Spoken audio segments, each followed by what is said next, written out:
Smooth.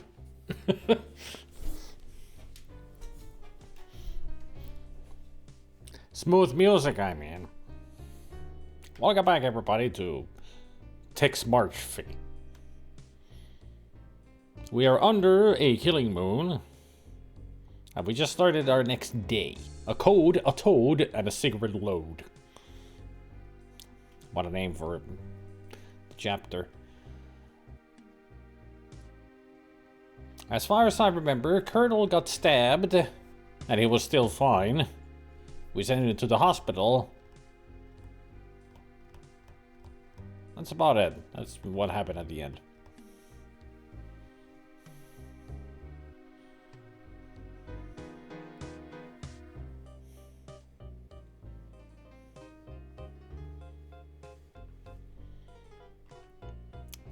So, what are we up to?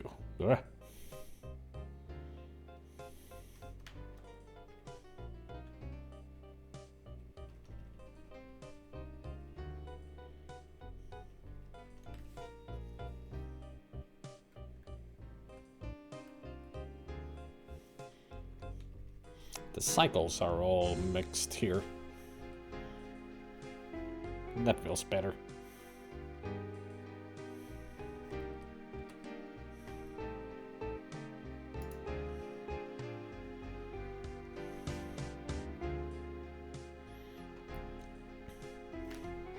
Oh.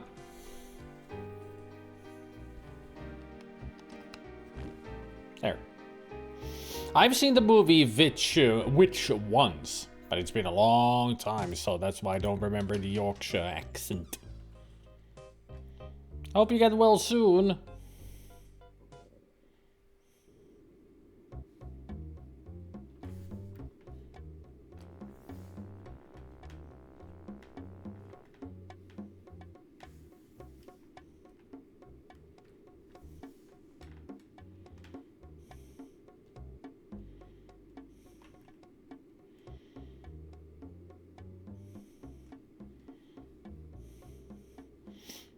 Oh yeah, at the end, it was at first we find the Colonel in a bad shape, then we meet with Eddie Ching, who we found out that was actually a woman.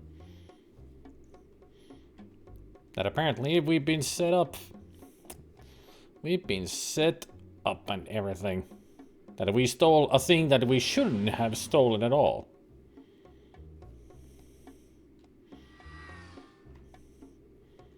So I think the only thing that we could do is go meet with this countess who sent us to do the thing that we did. So let's go.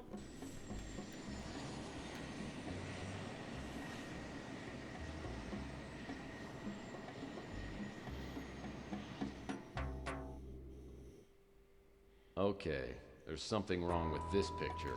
When I was here before, the place looked like a palace.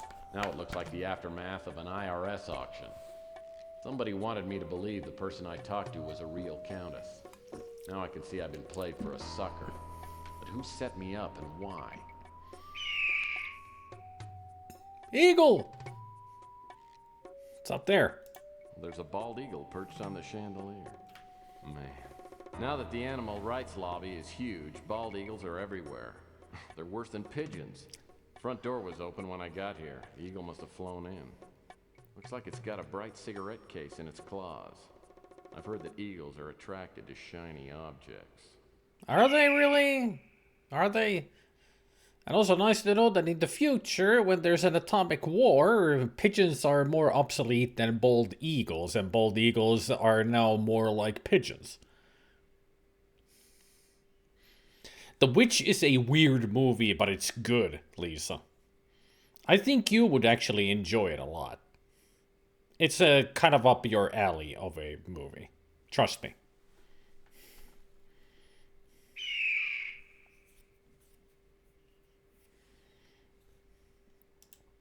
And some pillars. Where'd the music go?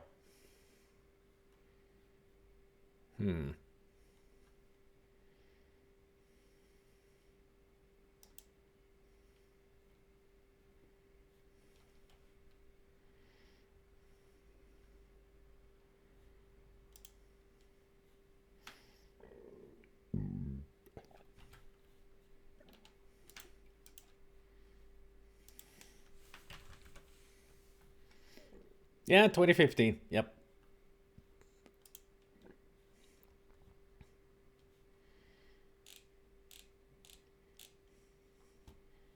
Yeah, with Anya Taylor-Joy.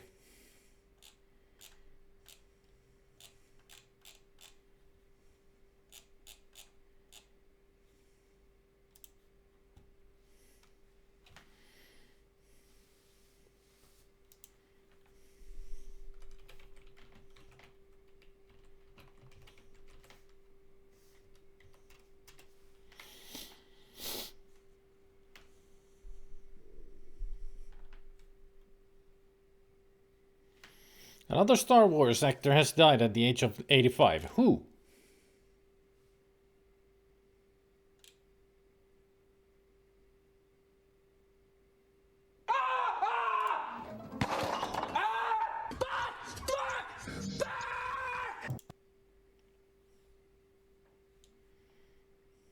I'm almost feeling like I should revoke from Specky from using that as his entry sound now.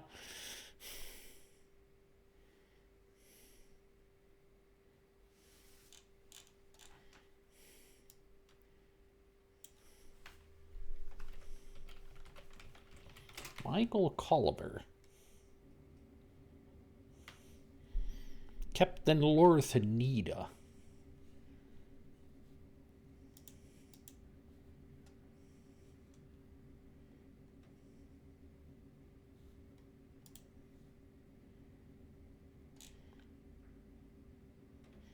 Oh yeah, I recognize that face.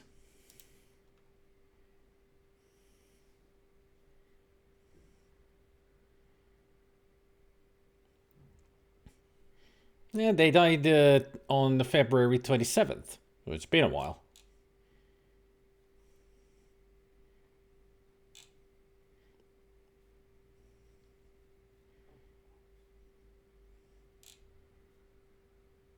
Or was it? I don't know. That's what Wikipedia says. No, there's more recent. Dies at 85. So that's some other Michael Colliver.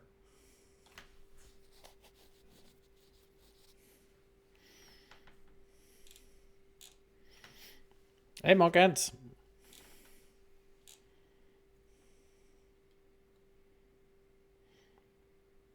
Yeah, it's on the stories today. Michael Colliver, Captain Nita, from Empire Strikes Back.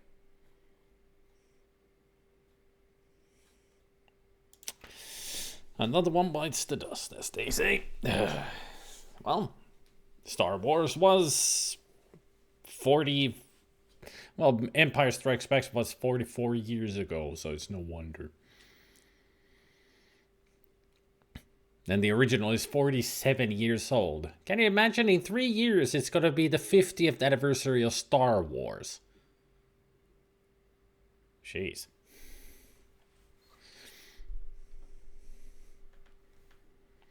The guy that the Vader strangled. Yeah, because they failed at the capturing of Luke and everybody else. Yeah.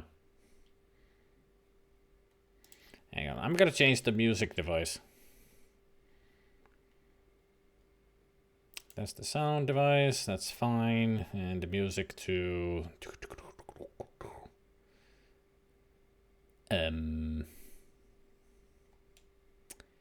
The Roland MT32 works, but apparently it doesn't loop the music, which I hate.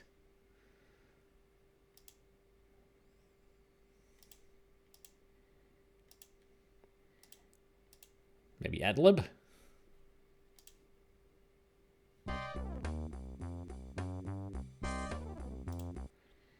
Sound Blaster.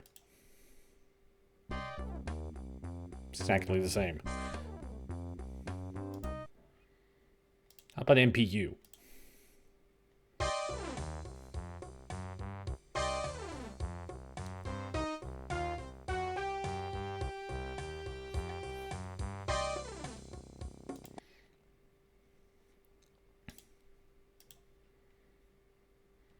Okay, the O32 didn't work.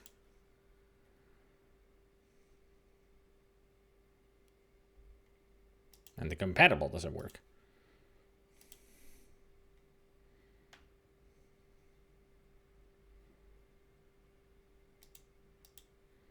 And now the sound doesn't want to work at all. Is there Gravis? Nope.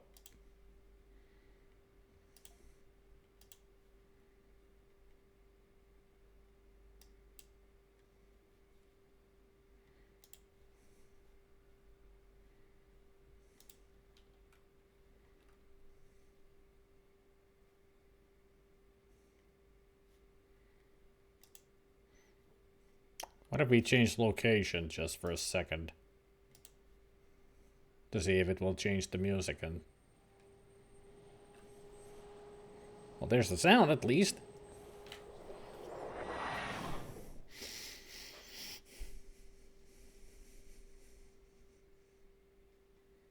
But did you get the new glasses, Specky?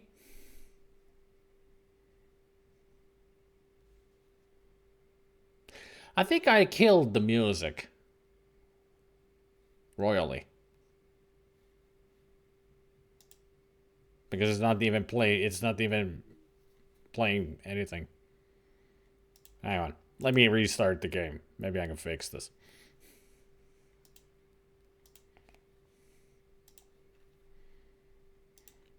I mean, I cannot play the game if there's no music. You know?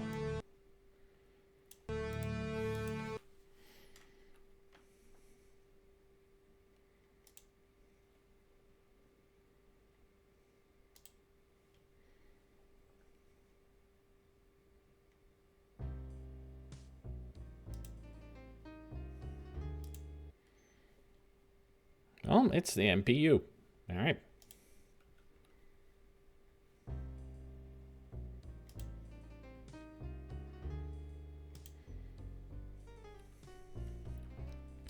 Sorry about all this technical stuff.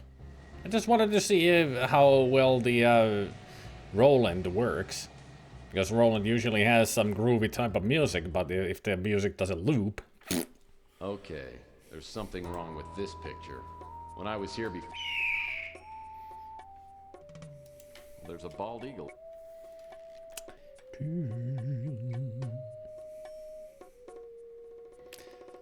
So it likes shiny objects, huh?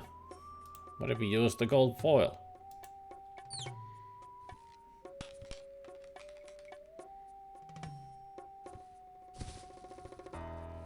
Enjoy! Wherever it went.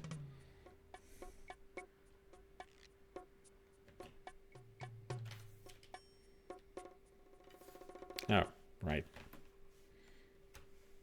I really should go and fix the cycles.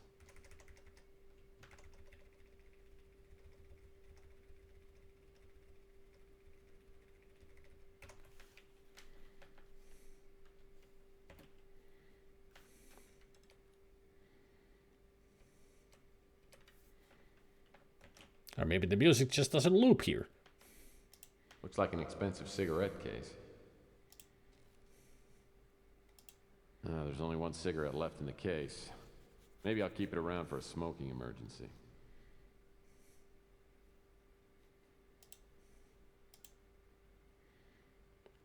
It's a cigarette.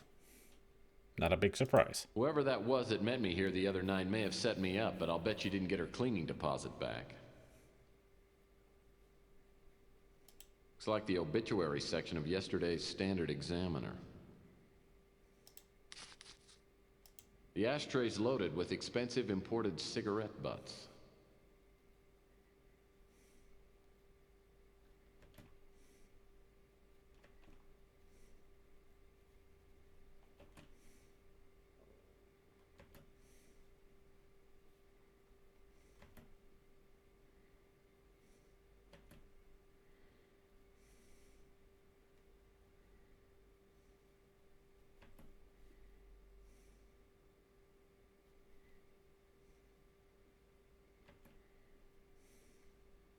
Whoever that was that met me here the other night may...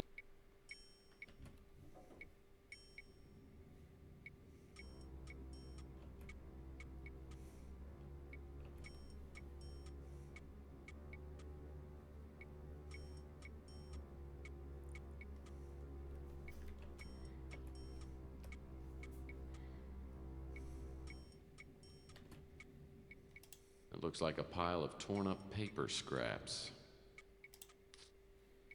Oh boy, more combining paper scraps. Right. You ordered them. Guy checked the values on prescription. He told me that one eye was high and went low, and the other one was low and went high.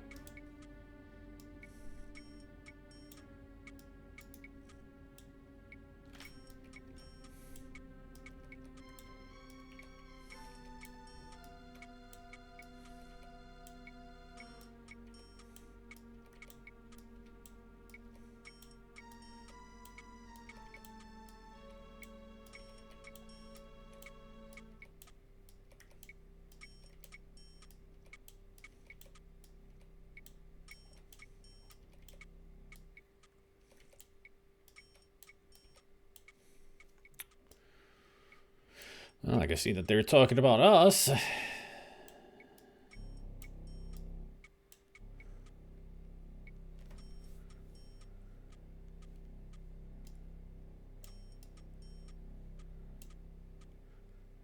The one eye was high and went low, and the other one was low and went high. So somehow your eyesight just switched on both.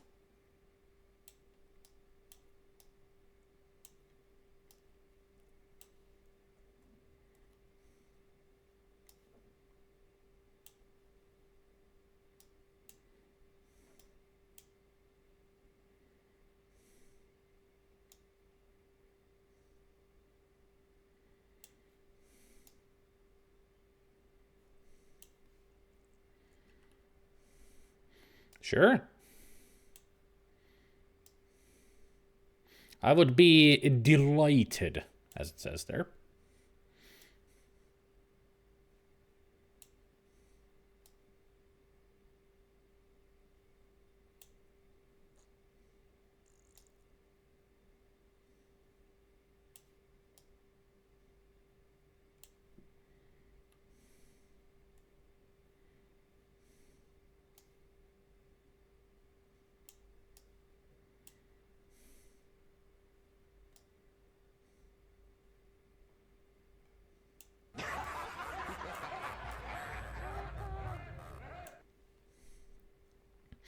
The shit and giggles part is that the other doc 2 months ago checked my glasses and told me they were good to go.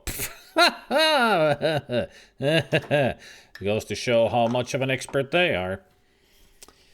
Okolitos bu ine elinikos. There, that's for you, Specky. I'm not sure if I got it right, but there you go.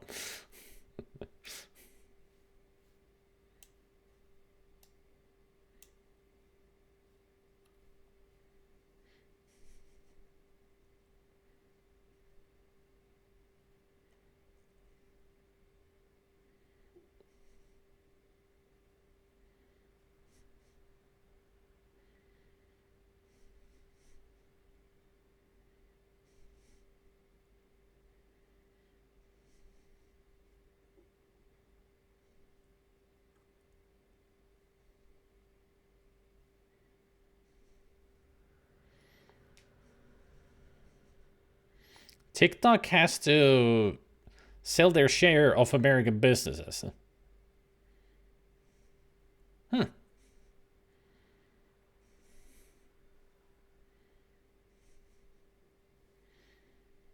mean, we shall see. If anything will happen.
Rather, they are facing a ban for operating in the US, so it's assumed they would sell the share of the company.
It's one of those where I need to actually put them...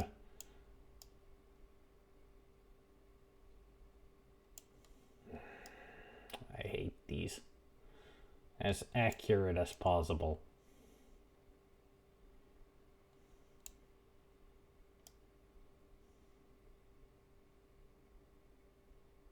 Pixel perfection. Yay. Those are the best. Not annoying at all.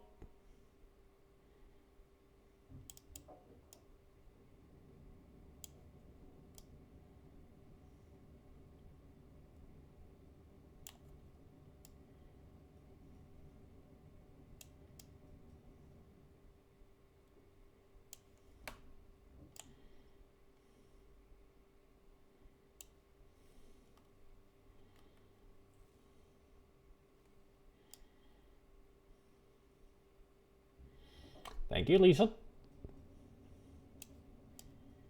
Took a while to understand where everything goes, but now that I know, now I just need to get them all in the proper places.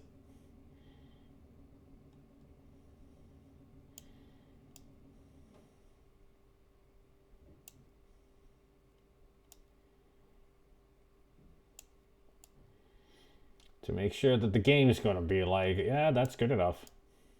Now you can read the message.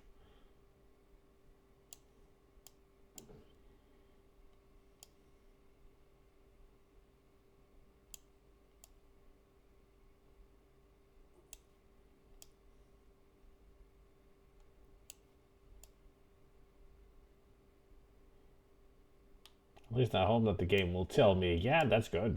Like, text will start talking that we've solved the puzzle.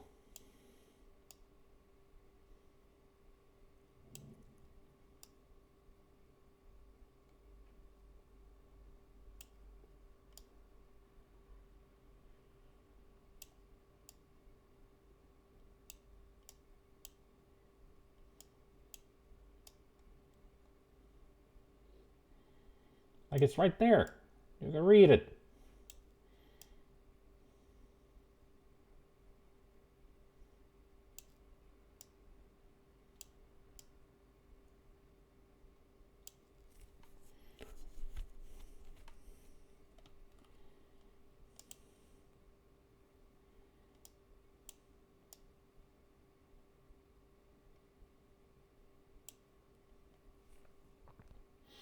Yeah, we had this at last time, yeah. This is one of those really annoying puzzles that even if you can read the message, the game's like, no, something is out of line. It is not going to progress. It's not good enough.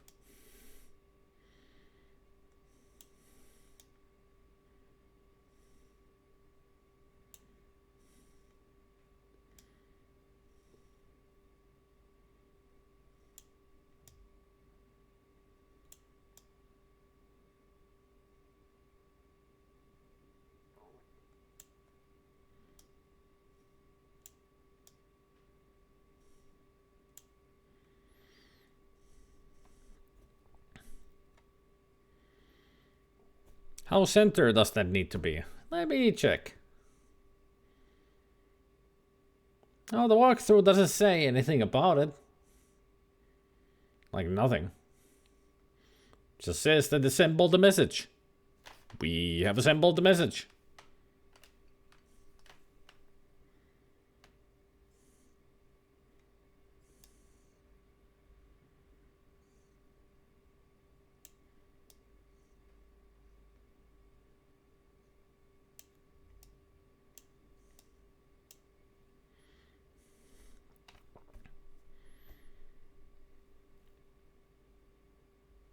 I mean, the thing is, I don't know which piece I need to fiddle with.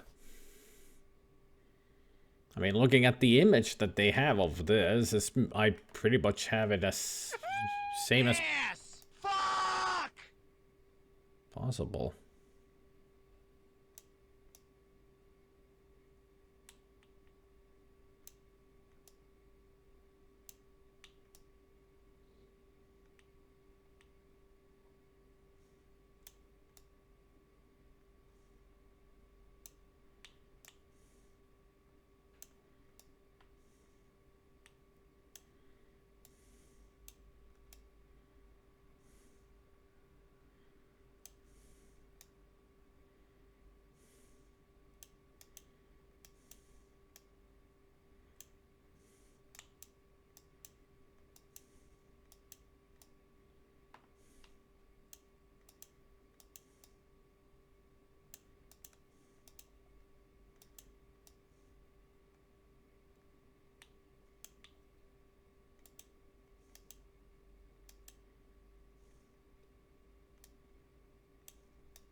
It's gonna take a while, isn't it?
Why is this a thing?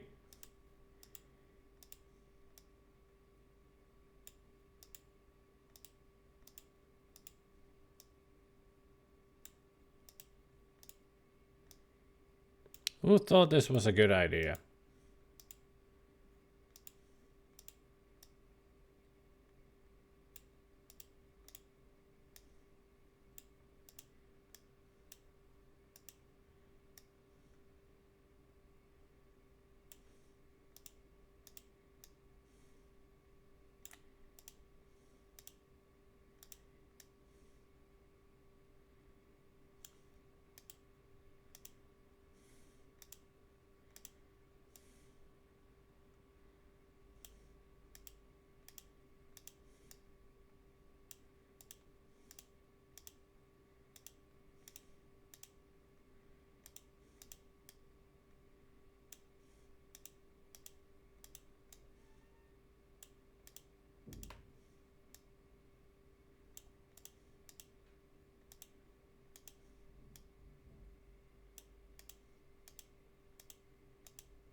Give me the win! God damn it! If you leave and come back, does it reset? I think it does. That's why I'm not pressing resume.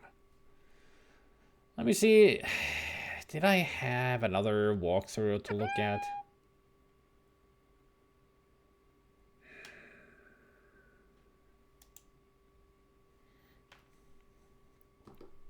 Katsotaan, jos minulla on toinen täällä näin, mistä katsoa, jos siellä vaikka olisi vastaus.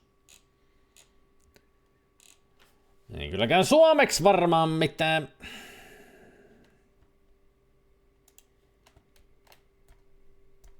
Pakko jotain olla täällä, joka auttaisi edes pikkasen. No niinpä, tossa ei ollut mitään apua. Mihin nyt mentäis? Mennäänkö kattelee vaikka täältä? Mennäänkö täältä kattelee? Joo, mennään vaikka. No en mä viikki, mä haluun sinne itse saittiin senkin perkele. Tonne noin. Mitäköhän vittua tässä sitten tehdään? Minä menen kattoo, jospa löytyis vastaus.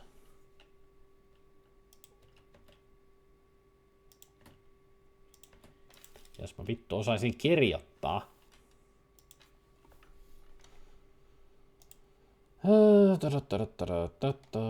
Eihän täällä ole yksi vaan, mitä helvettiä.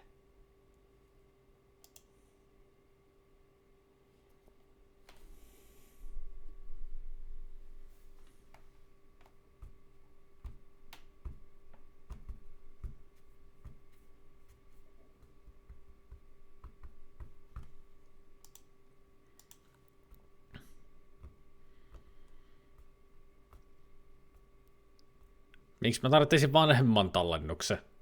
Me ollaan se, meidän tallennus on, kun tää päivä alkaa.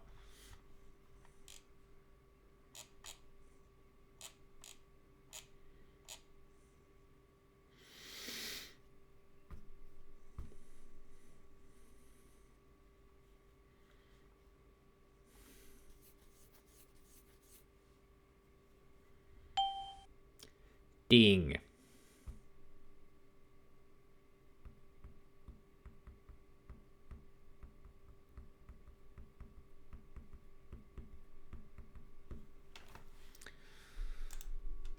Well, none of these text walkthroughs help. So.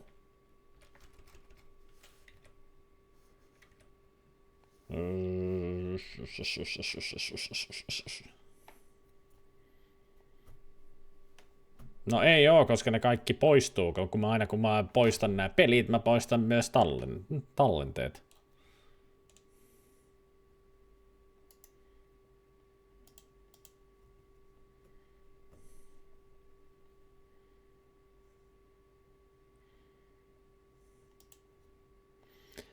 Let's see if a video walkthrough will help me out with this one. Almost there. There's Eddie Ching. There's the cigarette.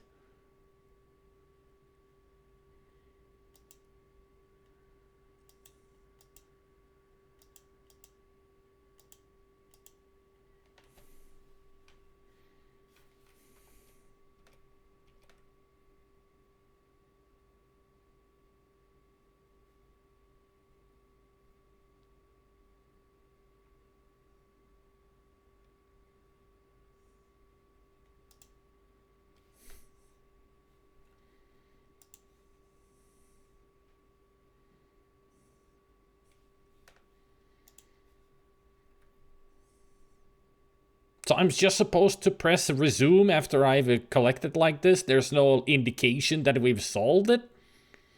We just need to find about the Bastion of Sanctity. That's what it says there. And that's it. Okay. That's how the video walkthrough did it. That's how I'm gonna do it. Let's keep on going.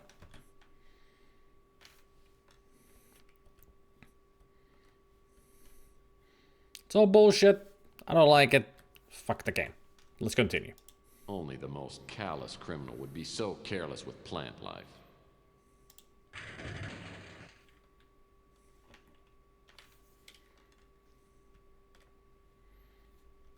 Well, moving it helped. Not at all.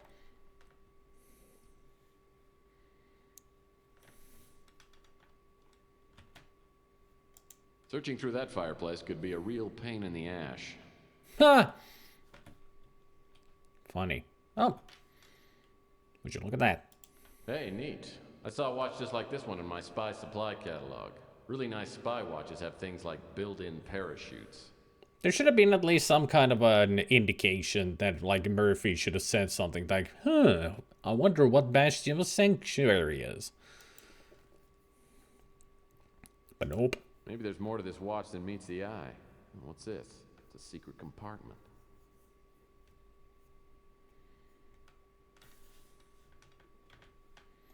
But apparently, there's nothing.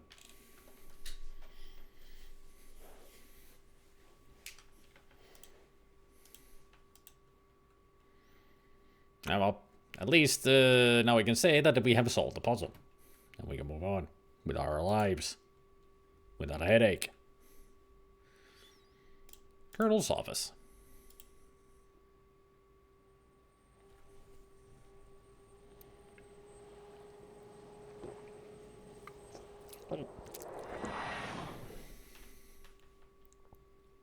When I get to the Colonel's office, the police are just leaving. They tell me they've combed the place and come up empty. I'm not surprised. As I step inside, I try to remember what the Colonel told me. Something about a winter chip and an emergency disc hidden somewhere in the display case. Maybe the info on the disc will tell me something about this chameleon.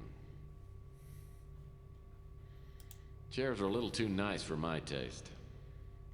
Colonel always did have the nicest desk in the business. The view outside these windows is breathtaking.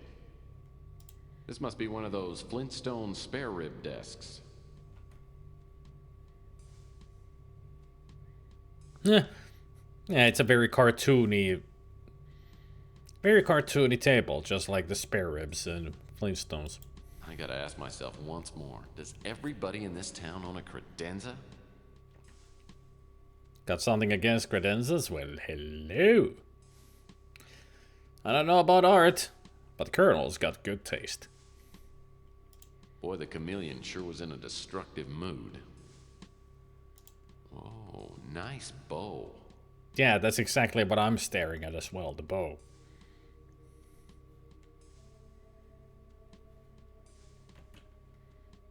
Standard office supply stacking trays.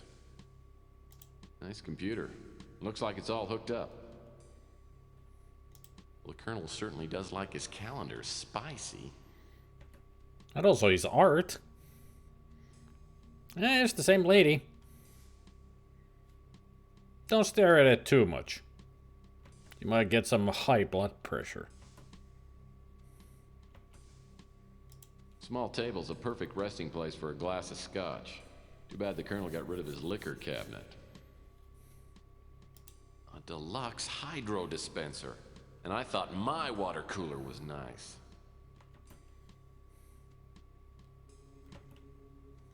Rosebud.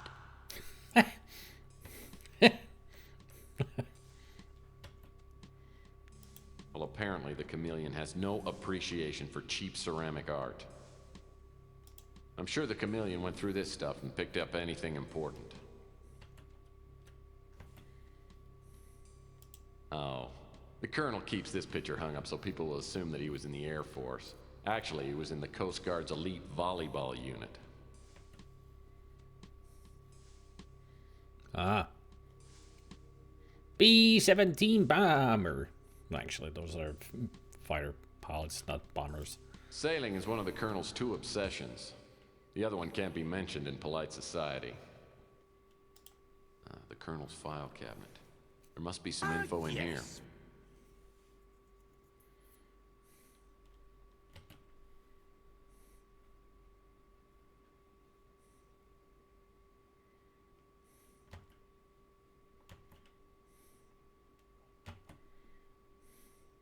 That picture frame's lying face down.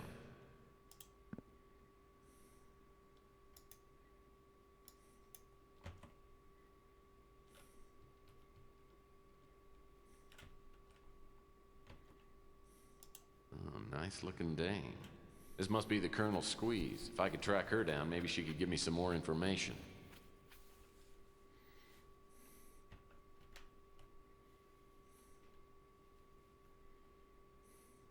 Let's see what he's got on his computer. Nothing's coming up.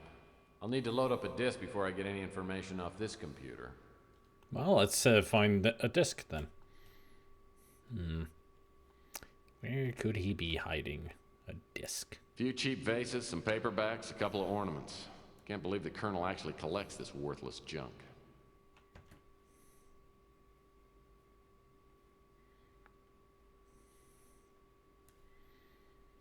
That's actually the same backdrop that they use in Mean Streets. The view outside these windows is breathtaking. When we go around, the background, well, the images that we see when we go around are those exact same. I mean, why make something new when you can reuse their previous gorgeous art?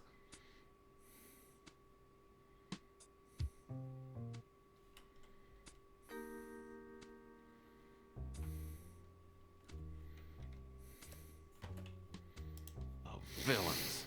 Not only did they leave the Colonel for dead, but they spilled garbage everywhere. Fiends.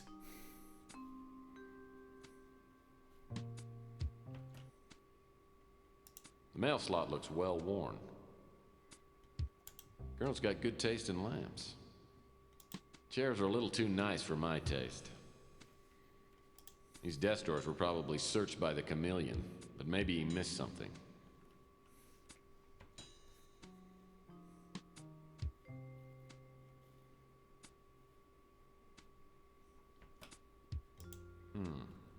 Locked. The Colonel's file cabinet. There must be some info in here. Yeah, I can see why it cannot be opened. Well, let's find a key. If we can.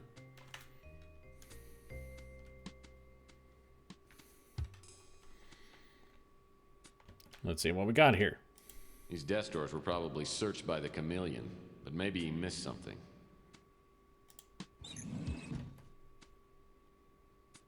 Aha! Some sort of greeting card. Oh.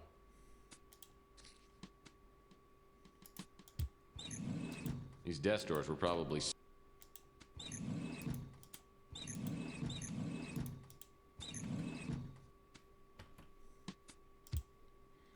Every day I think of you because I'm nosy. Okay. Sorry, I haven't come by lately. Work has been hell, trying to wrap things up before we head out to the tropics. I'll make it up to you when we get there. Spanks and kisses the Colonel. You. Spanks and kisses.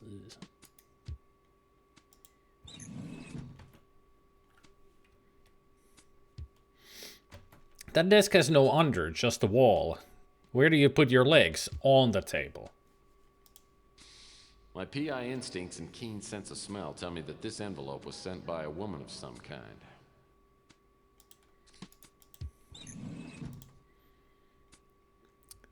Milan Toad.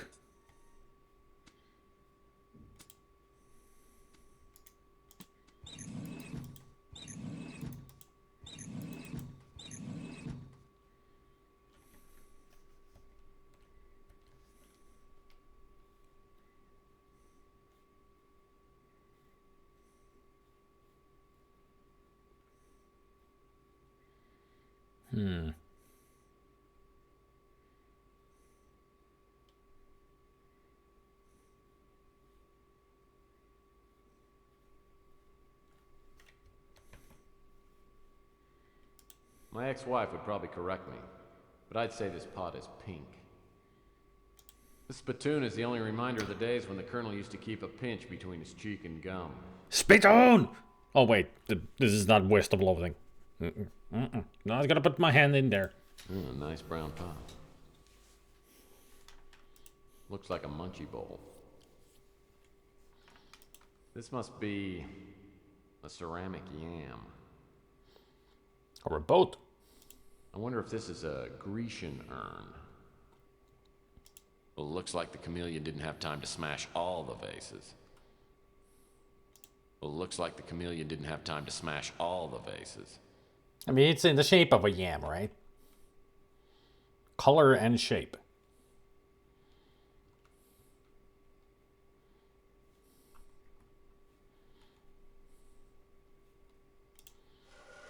Well, hello. This must be the disk the Colonel mentioned. Maybe I can run it on his computer.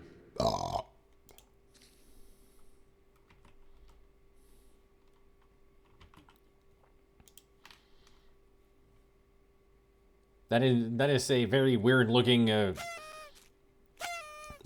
disc because it's in an angle, so it looks like it's an ellipsis instead of just a round CD.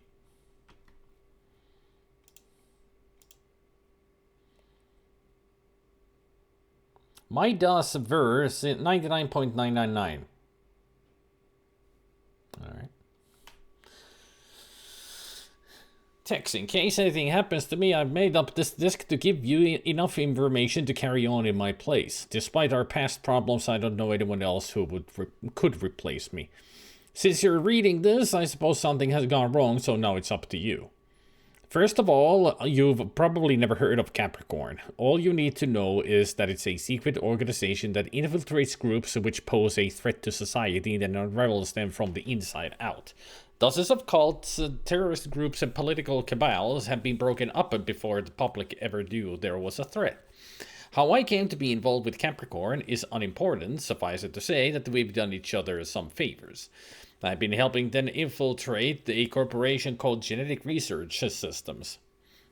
I won't waste time on the details, but I was hired by someone to investigate the disappearance, and the investigation led me to GRS. I learned that there were secret experiments being done there and that the top people were members of a cult. I relayed this information to Capricorn and learned that one of their agents was already there undercover. You know about the crusade for genetic purity and maybe about the religious retreat, the Moonchild. To all appearances, it's a gigantic orbiting biosphere capable of holding hundreds of thousands of occupants. If, however, the Moonchild is armed with nuclear weapons, it could literally hold the world hostage from its vantage point. Capricorn wants the Moonchild destroyed. The cult at GRS is linked to the crusade. The undercover agent learned that she would be going to the Moonchild, so Capricorn devised a computer virus and encoded it on what's known as a winter chip. I made the delivery of the winter chip from Capricorn to the agent at GRS. Less than 3 days after I delivered the chip, 24 undercover Capricorn agents had been discovered and murdered, and Capricorn headquarters had been destroyed.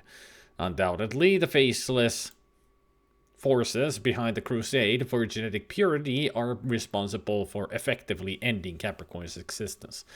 GRS is no longer in operation, and the undercover agent Ava Shenzi has disappeared.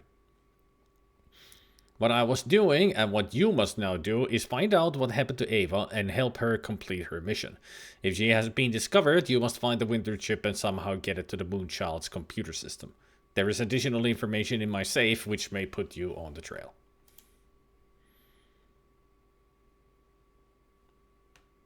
Fascinating. The thought plickens.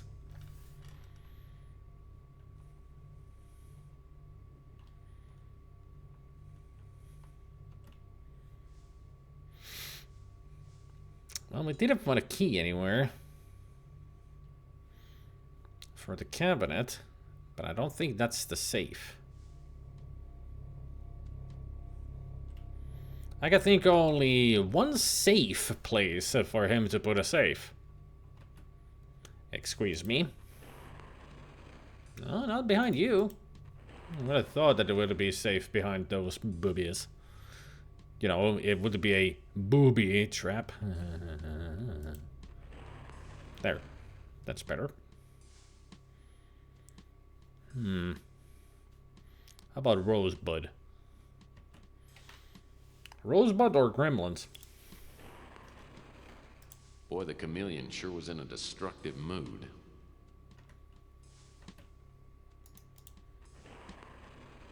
Gabriella. I think. I think it's Gabriella. I haven't seen Xena in years. Ah.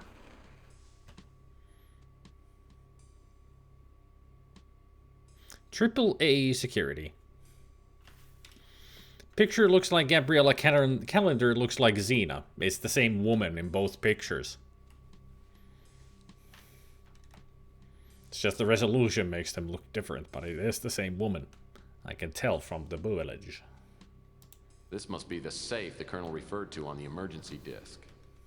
This is a top-of-the-line security safe, and I'll need a combination to open this.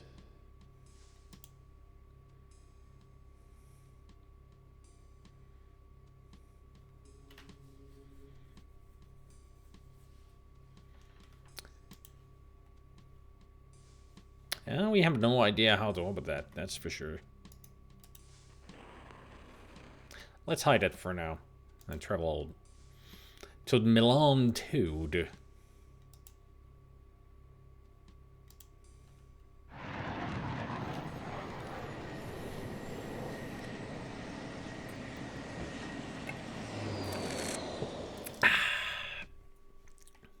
Who are you?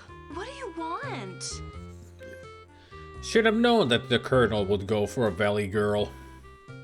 California, right? Even in the future, we get Valley Girls. Let's see. Propose suavely. Anonymous introduction. Full-on introduction. Is that how you greet everybody who comes to your door, lady? Or is it just us? The name's Murphy. I'm a private investigator. Is this some kind of a bust? Oh yeah, that's some kind of a bust, alright. I mean, business before pleasure. Not bad. But that's not why I'm here.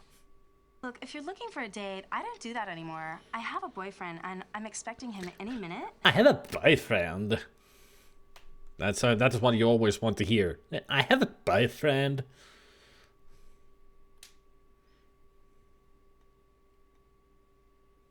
Look, sister, I'm an old friend of the Colonel's. I came by with some bad news and a big shoulder for you to cry on. Someone tried to murder the Colonel. I don't know if he's gonna make it. He may be dead now for all I know. The Colonel? Dead? I can't believe it! I guess we won't be going to Bermuda next week. Smart girl.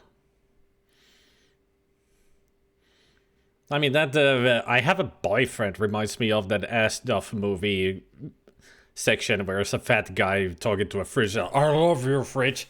I have a boyfriend. And the fridge just leaves.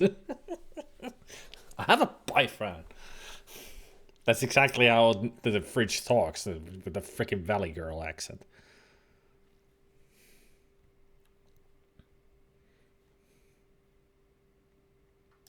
I know this must be quite a shock, but I'm trying to find out who wanted him dead, and I could really use your help. Hold on a second. How do I know that you didn't, kill the Colonel? Now you're Well, thinking. he's not dead yet. Oh my god, my boyfriend might be dead. We're not gonna go to Bermuda.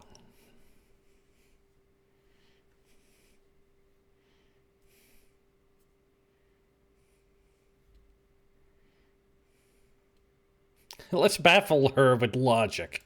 And besides, if I were here to kill you, I'd have done it already. Okay, fine. Then why don't you just, leave me alone? I'm very upset. You're missing the totally in there. And literally. And, you got the like in there. So it would be better, why don't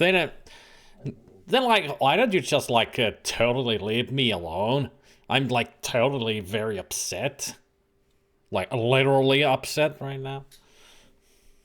I know how to talk, Valley Girl.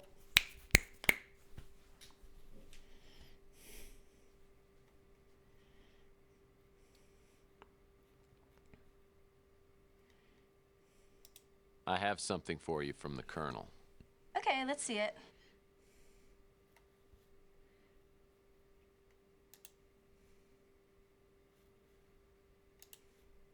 There wasn't any money in it? Okay, I guess I can answer a few questions. sorry for your loss there, and not for your boyfriend, but not for any money on the greeting card. Like, totally bogus.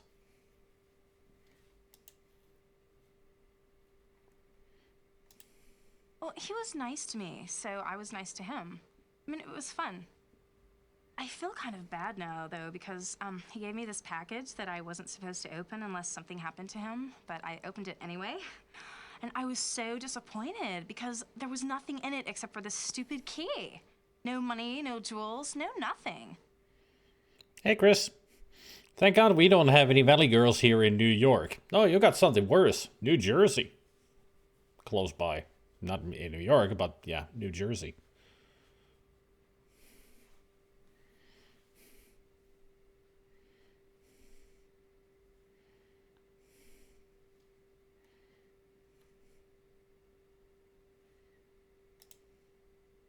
The Colonel talked about that, but I never really paid any attention.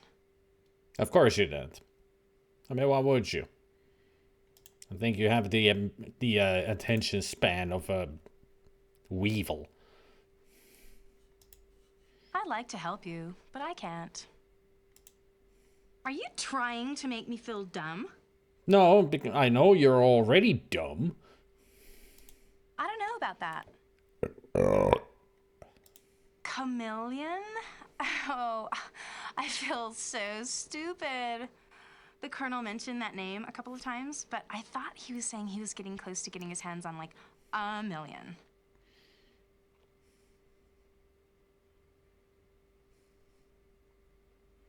Yeah, not a chameleon, a million. I think she's only focusing on one thing. Why are you dating Colonel? I don't think he's that rich.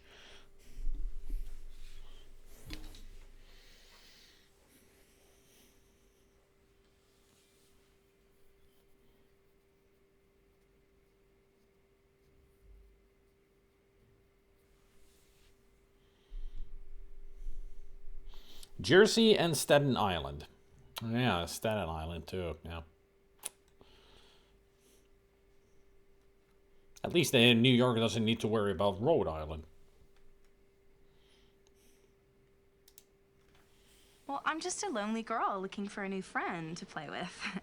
You might be fun, but you don't look like you have very much money. And there it is, the truth has been revealed. As if we didn't know the truth already, she's only after the money.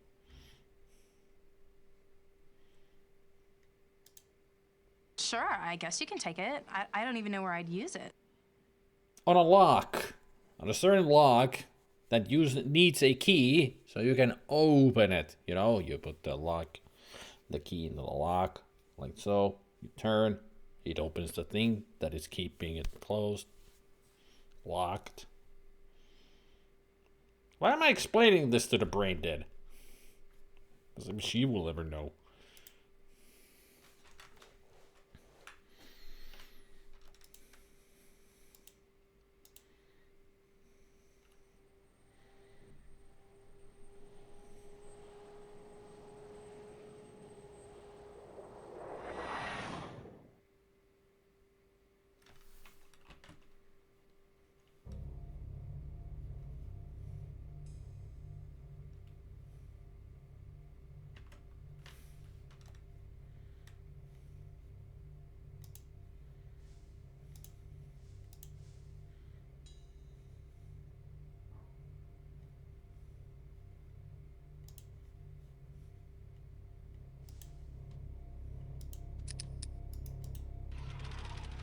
This manila folder looks worth taking. Yoink. This manila folder, that was the whole freaking inside of it. We didn't just take one folder, we took everything.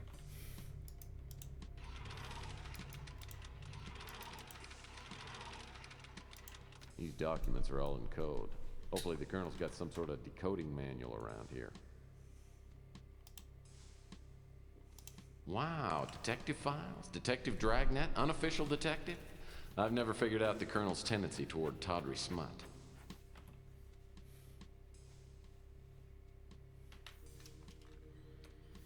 Well, I can see where he gets his calendars and such. Corpse that's set on water. What else we got here? Preacher exposed park slasher. Who killed the 10 at a time nympho? Did horror movie king die of black magic? Dallas stalking vendetta killer. Revenge murders of 2 women by Dallas' stalking vendetta killer. Homicides, suicides, or sacrifices. The devil in Childress County. San Diego's Cape Fear murder.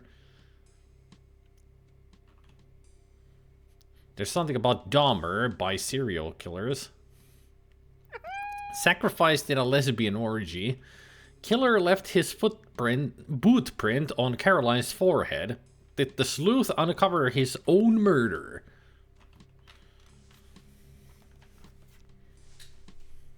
Is that a head crab? I don't know. Is it?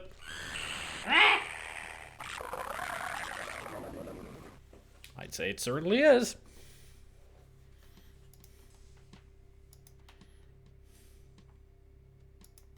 Wow, detective file. A small return receipt from UPEX. Apparently the Colonel sent something recently.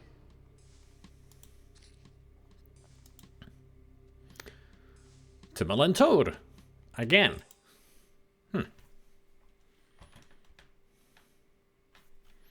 Seems like we need to go to her again.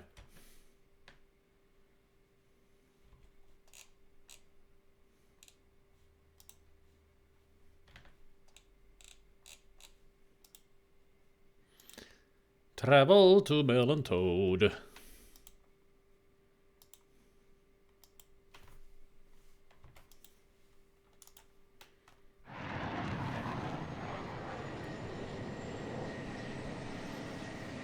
Oh yeah, originally New York was Neu Amsterdam. Yeah. Back again? You know, I've been thinking, I think we could, like, be friends. You know, I think you should stick around and talk to me for a while, because, I don't want to be lonely.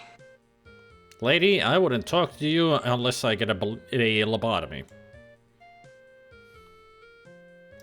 That's a nice thought, doll, but I'm not your type. Oh, I'm sorry. I didn't know you were that kind of guy. Okay, what can I do for you? Of course, when we say that I'm not your type of guy, she thinks we're gay. Yes. She is classy. I'd like to help you, but I can't. Oh yeah, I got another dumb letter from the Colonel. I mean, there were some, like, numbers and stuff written on a piece of paper inside. You can have it. I can't even understand what it is.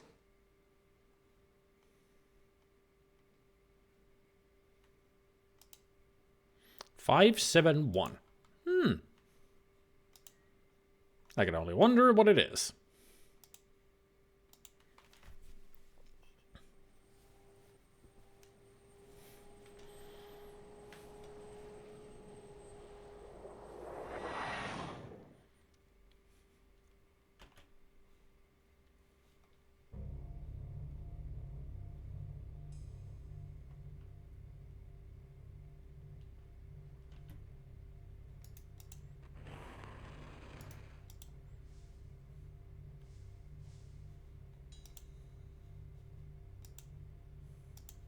$571.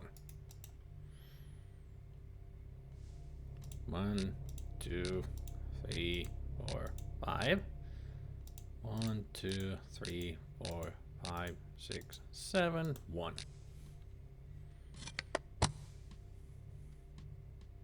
This must be the safe the Colonel referred to on the emergency disc.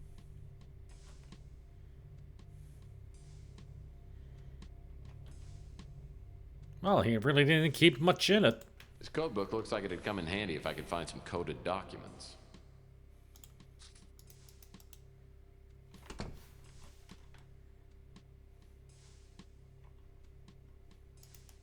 Boy, the chameleon. Now, this could be helpful in decoding the Colonel's file.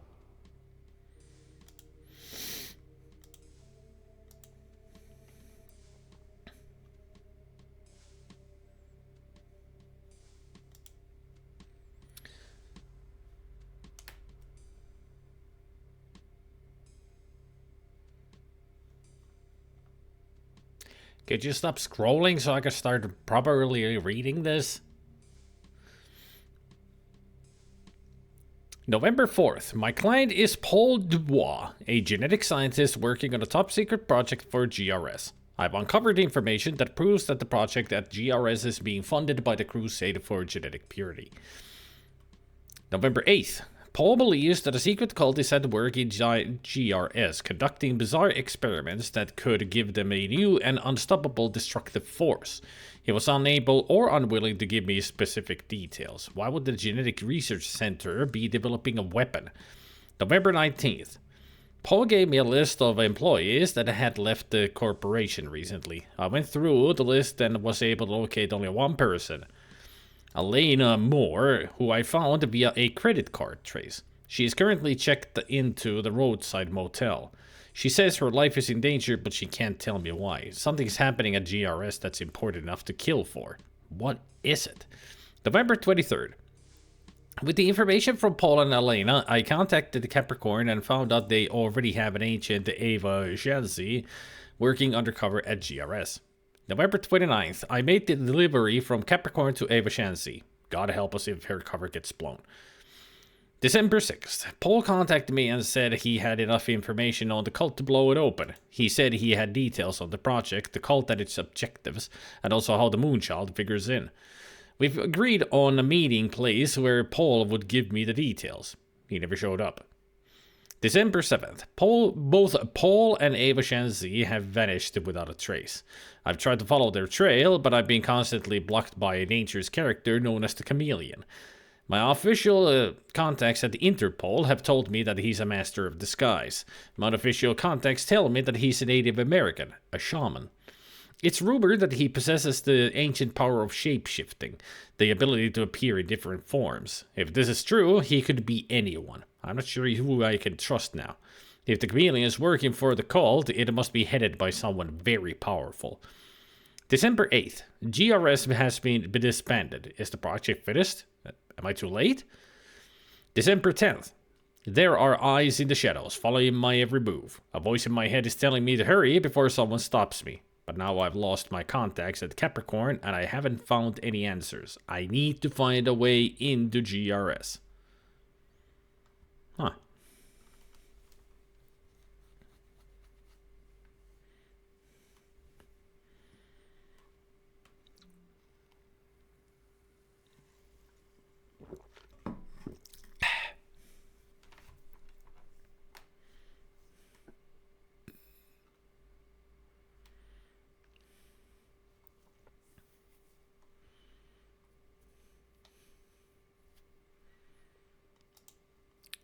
Thought Plickens even more.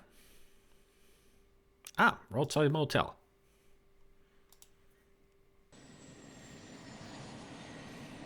The Golden Gate. Looks more red these days because of the red sky. I couldn't believe it when the name Elena Moore appeared in the Colonel's decoded files. I used to date her sister a few years back. Elena was an annoying 12-year-old who had a knack for entering rooms at the wrong time. It's obvious she still recognizes me when she opens the motel room door. So you're little Allie Moore, huh? Last time I saw you, you were quite a pest. And you'd just gotten your braces put on, right? Yeah, but that was quite a while ago, Tex, and I've grown up. You know, I used to have quite a crush on you. Yeah, I remember. Speaking of crushed, how's your sister? I haven't seen her since our nasty little breakup. She got married a few years ago. In fact, it was Debbie's husband who helped me get hired at GRS. It's been just over a year. Since then, I've worked as Marcus Tucker's personal secretary. He's the director of GRS. So what does GRS do specifically? Nice pink door. They do genetic research, gene mutations, genetic viruses, that sort of thing. It was very professional, high-tech. GRS hired only the best young scientists. From the beginning, everything seemed really mysterious and secretive. Is that why you quit?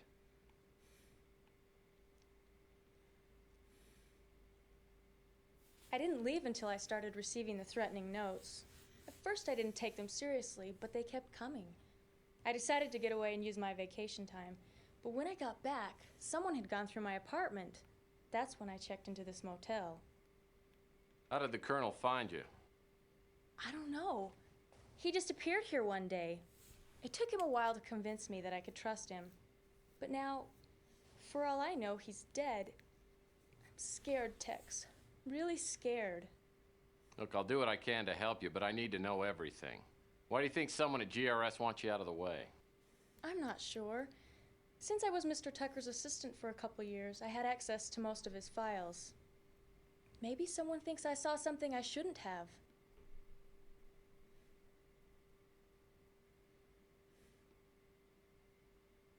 Well, since you don't work at GRS anymore, why do you think your life's in danger? The last day I came to work, I got a note that said my life was in immediate danger. When I saw that someone had broken into my apartment, I knew that I wouldn't be safe anywhere.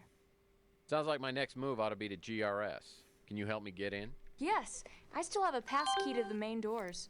You can take it, but please be careful. GRS has a 24-hour security watch. With the Colonel in the hospital, I have no one to turn to. I don't know if I should, but I'm going to trust you. I tell Elena to sit tight and wait for me till I get back. I also warn her to keep the door locked and not open it for anyone except me. Elena obviously doesn't know anything more than what she's told me. She's given me the break I need, though, a pass key to GRS. Like the Colonel, I have a feeling that GRS will provide a few answers.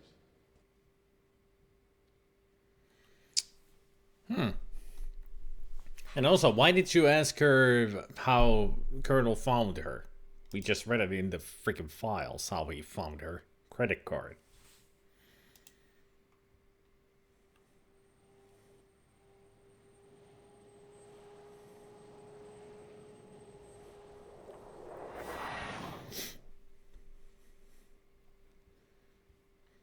I would say that you guys are having a fascinating conversation, but yeah, either go to Discord or such.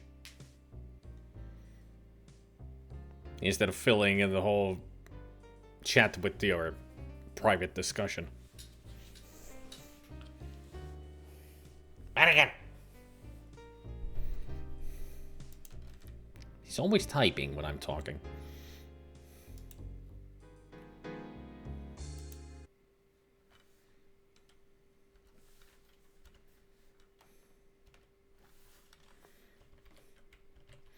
Gers.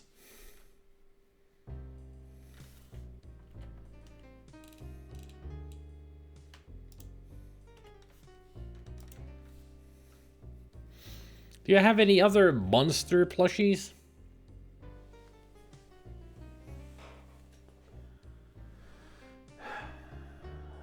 Does the Tonberry count? Nigel? Pac-Man Ghost? I mean, I've got a zombie and Enderman. Minecraft monsters. Of course, there's Boo, Goomba, Piranha Plant, Creeper, Slime, Garfield.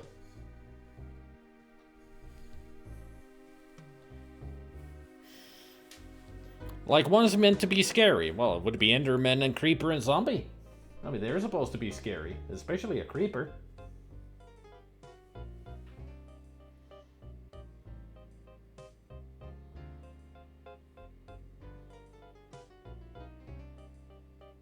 I mean, Tomberries are scary, in a way, right? Bowser is scary, in his own way. Also, I'm a cave spider from Minecraft. You know what would be nice? A life-size Mario plush. I got Yoshi already. I don't need a Mario. I mean, they do exist. Mario and such the same size as Yoshi here. But I don't need them. I mean, I already have a big Mario and Luigi. Is Yoshi life-size? There's my hand. Wouldn't you call him life-size? He's like the half height of me. Like he's over 1 meter. He big. Hey, Timur.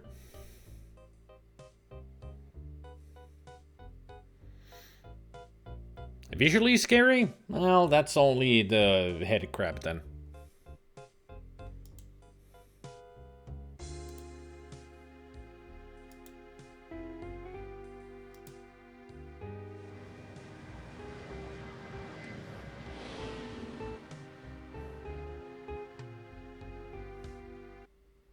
The GRS office complex is located in the heart of New San Francisco. Elena's passkey gets me into the lobby, which is empty. A directory shows Marcus Tucker's office on the 4th subterranean level. I take the elevator down. Before the doors open, I hear a warning. Attention. Lethal security probe on premises.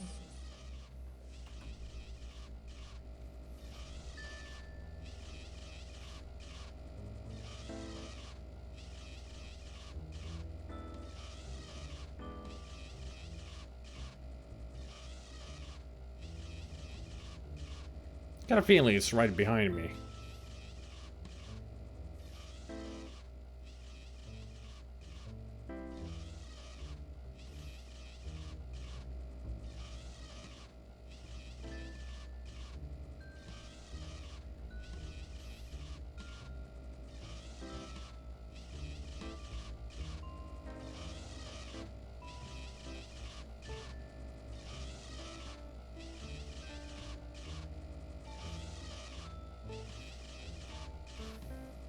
Where am I? Yeah, it was right behind me. Is this a dream? Not quite, Murphy. You are dead. Dead? Wow. Then you're the big PI in the sky? That's right, Murphy. But now is not the time for you to be here. Your life must be restored so that you may fulfill a higher purpose. There is a vast and malignant evil at work on the earth, and fate, for some reason that even I cannot fathom, has chosen you to oppose it. But why It is? me? I'm no more thrilled about it than you are. Nevertheless, your fate has been decided. I will do what I can to help you make your way, but only you can fulfill your destiny. Now, go back and try not to get yourself killed again. You will know when the time is at hand. Try to move a little faster this time. If you get out of this alive, do me a favor and start getting some regular exercise. And it wouldn't hurt to lay off the smokes and booze for a while either. I'll do my best.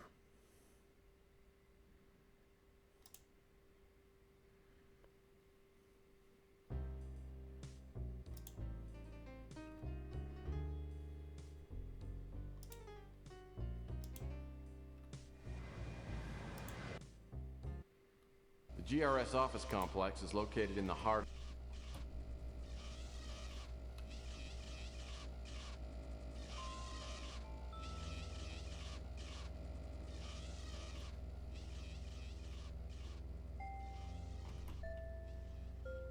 The supervisor's office seems like a super place to look for information.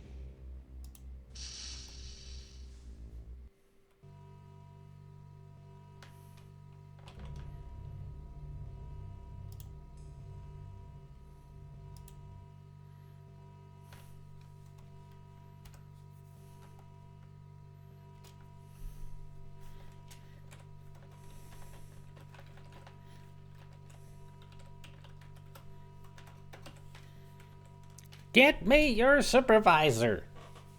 The Adventures of Karen Murphy.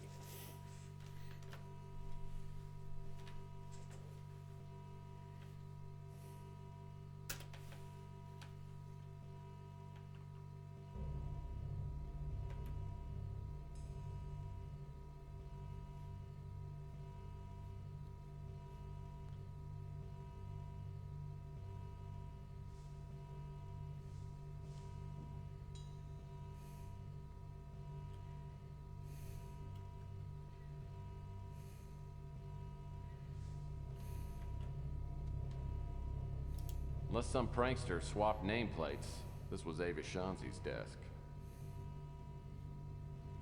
These computer panels probably do something, but I have no idea what it is.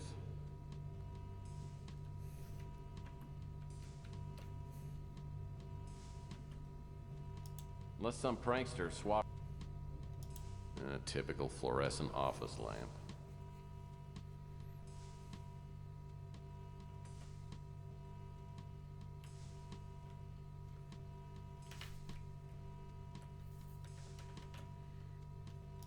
Whoa, what have we here? A computer access card. Why would it be stuck to the side like that? So weird. Scanning results, air quality. This computer card belonged to Ava Shanzi. Maybe I should just take a look at Ava's computer. Computer passcard required to access this computer. Thanks, Shodan. Thank you.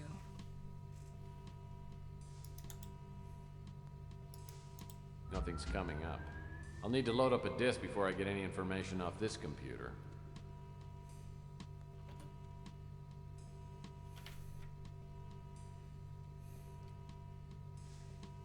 Not down here. Warning. Security sweep will begin in 5 seconds.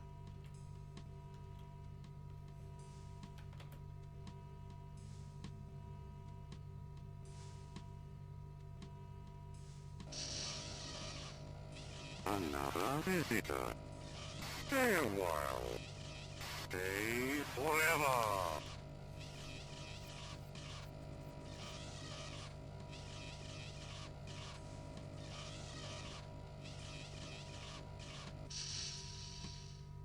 Safe.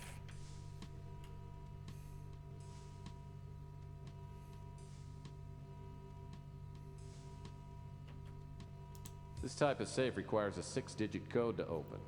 If the people who worked here are anything like me, they would have written the code somewhere in case they forgot it. Thank you for the follow there. Controller Sports. Great name. No way into this high security area. The switch to the door is that red button on the table. But what's that I see sitting next to it? That's a roast beef sandwich.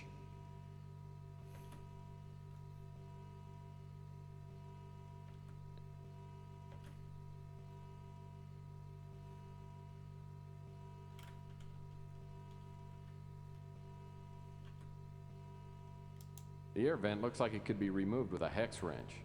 The opening isn't big enough for me to get through, though.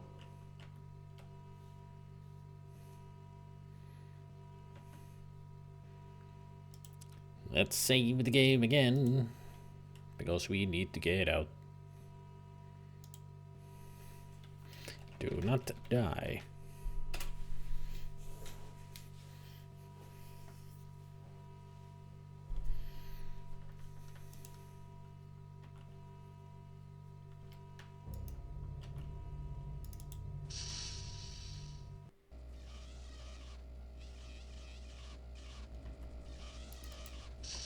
R&D. Hey, a wrench. A hex wrench. I've got an idea this will come in handy.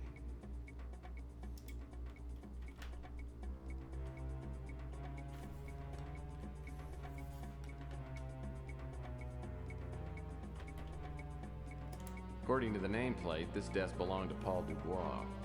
I should look around and try to get into his computer.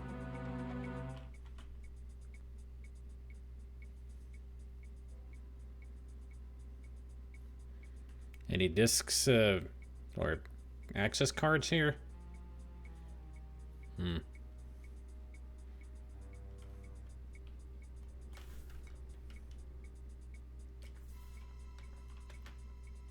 Nothing of interest here except an unappetizing wad of gum. Maybe it is appetizing to somebody. Not you.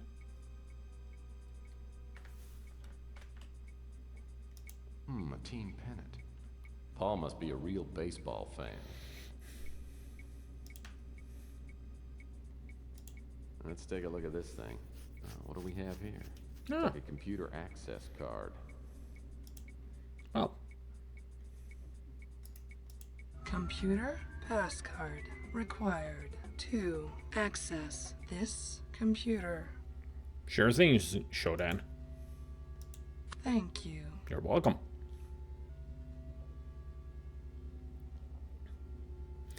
To whomever reads this, the information contained in this file was to be delivered by me to Colonel Dobbs. I've been collecting this information over the past 6 weeks. I'm now being watched and doubt I'll be able to get in touch with the Colonel. Whoever you are, please get this information to the Colonel. He has promised to take it to the authorities.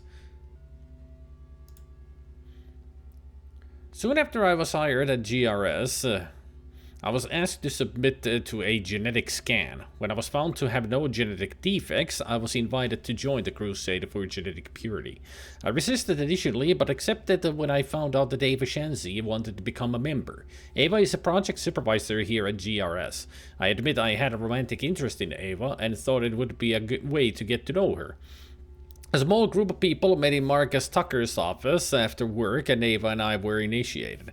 It didn't take long to realize that this group was not the Crusade for Genetic Purity. The members called themselves the Brotherhood of Purity, and there were dark rituals and readings of prophecy. Frankly, I was scared, but I was sure that there would be no way out once I was involved. It was Ava who told me to contact the Colonel about exposing the Brotherhood. The project we've been working on is being directed by Marcus Tucker, with Ava Chancy, Nathaniel Murray, and Camden Leander as project supervisors. Tucker has divided the project phases so only he knows everything that's going on. My part of the project has been to develop a specific artificial viral strain, which I've been told will be used in treating respiratory ailments such as bronchitis and asthma. At one time, there were at least 30 people working on the project. Now we're down to 8. I tried to contact some of the employees that left, but couldn't. Today I found out what happened to them. Some of them were considered to be genetically suitable and have been sent to the Moonchild. The rest are dead.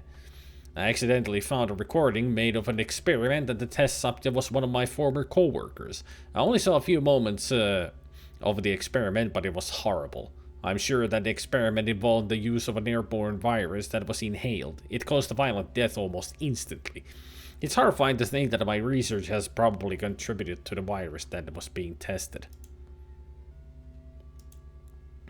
Those who've heard about the Moonchild have been told that it's a religious getaway for faithful members of the Crusade for Genetic Purity. I found out otherwise. It was constructed by the leader of the Brotherhood of Purity and is referred to as the Ark of Humanity. The only people allowed to go there are members of the Brotherhood, genetically pure humans. The Moonchild is gigantic and has been constructed to easily support thousands of people, along with all known forms of animal and plant life for several generations. The ultimate purpose behind the Moonchild is to provide a safe haven for the faithful while the Earth is going through its final purification. I don't know exactly what the purification entails, but I believe it's directly related to the experiments we've been doing here at GRS.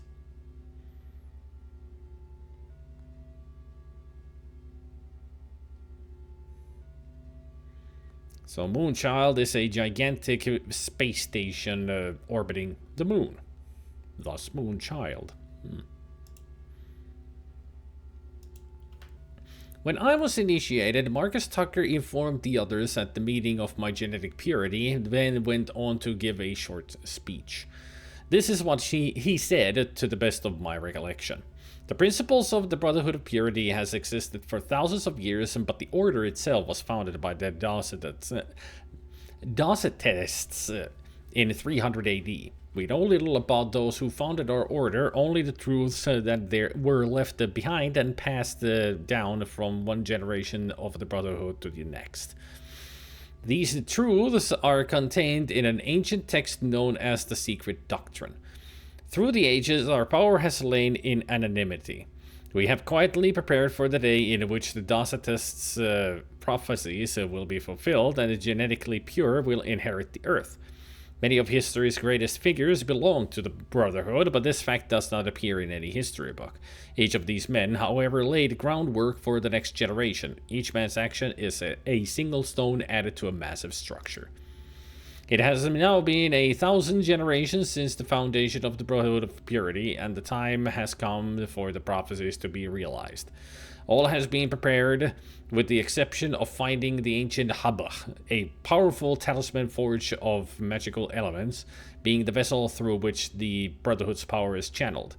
When we have reclaimed the Haba, we will journey to the Moonchild, the guardian of the faithful, and there we will celebrate the purification, the time when the earth will be cleansed of all genetic abominations. Then, after the waiting, we will return to a pure world and enter the glorious new age. The Hubba Hubba. They're looking for boobies. The Secret Doctrine. The Brotherhood follows the prophecies contained in an ancient text known as the Secret Doctrine. From what I have read, been told, and overheard, I've come up with a description of the Brotherhood's objectives. The Secret Doctrine tells of an entity called the Incubus, which the Brotherhood could summon when all the prophecies had come to pass. When I was initiated, I learned that only one prophecy had not yet been fulfilled, having possession of something called the Hubba. From what I could gather, the Hubba is some kind of mystical statuette which holds sacred powers. Once the Brotherhood found the Hubba, the Incubus would then create a Moonchild.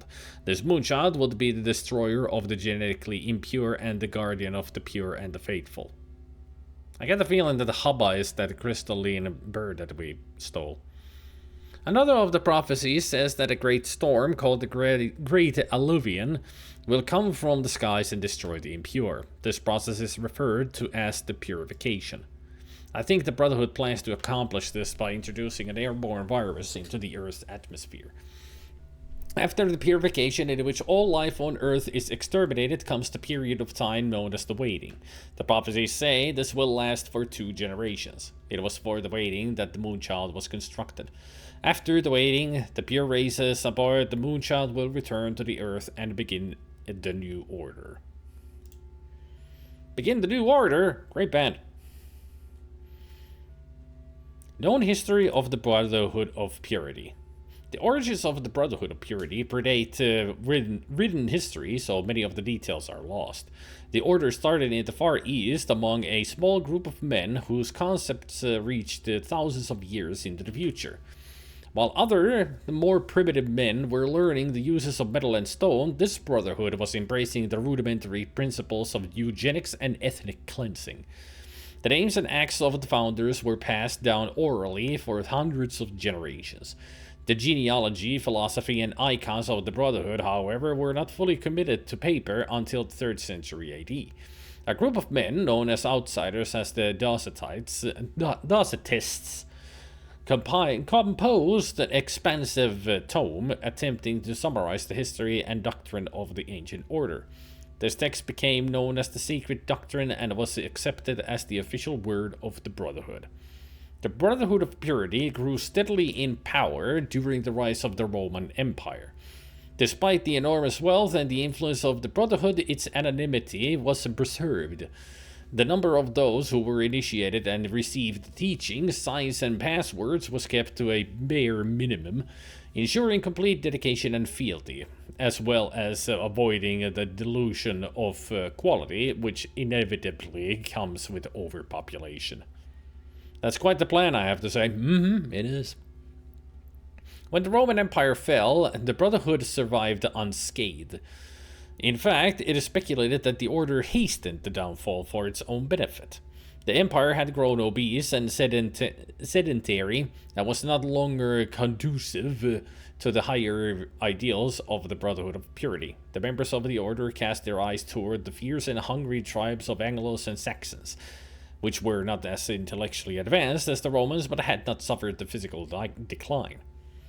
Many of the kings in medieval Europe were members of the Secret Brotherhood. One was King Henry I, also known as King Henry the Fowler. He ruled Britain around 900 AD and was considered a visionary by the other members of the order. He prophesied that a gigantic storm will appear from the eastern sky and will overwhelm the impure, and this was added to the Secret Doctrine.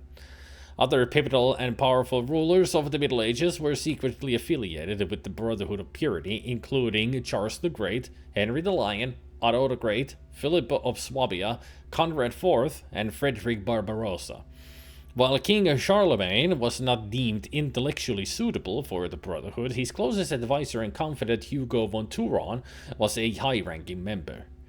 His influence on Charlemagne drastically affected the course of Europe's and the world's history. Counted among the members of the Brotherhood were not only kings and statesmen, but also religious figures such as Basilius Valentinus, Bishop Klingsor, the Count of Acera, and Ecbert of Meran, the 13th century Bishop of Ramberg.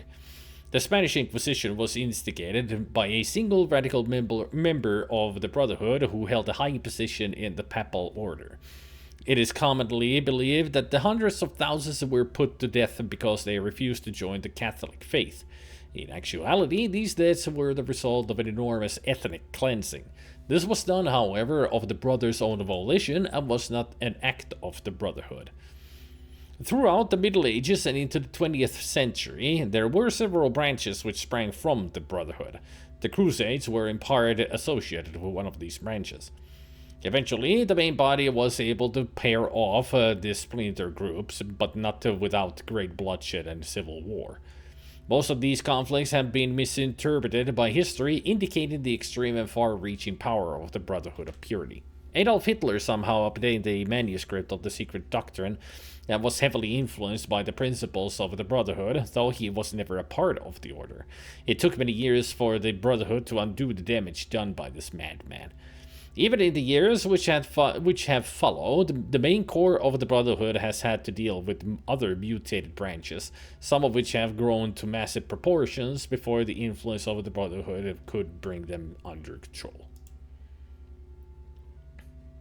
That's a lot of text. Warning. Security sweep will begin in 5 seconds.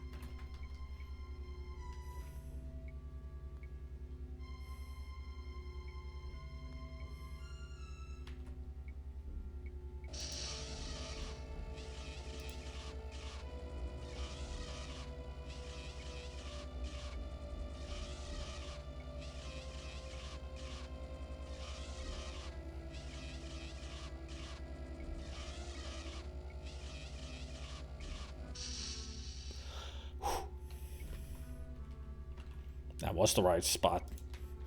I wasn't sure if that was the right spot to be at. No death, please.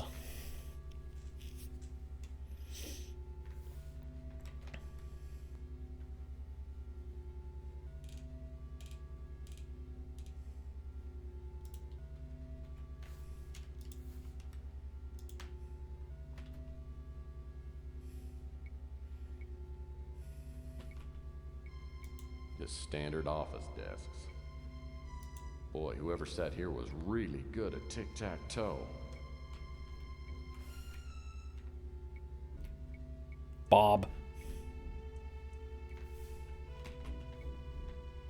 Judging by the stains in this mug, its owner was a standard bearer for the coffee generation. Oh.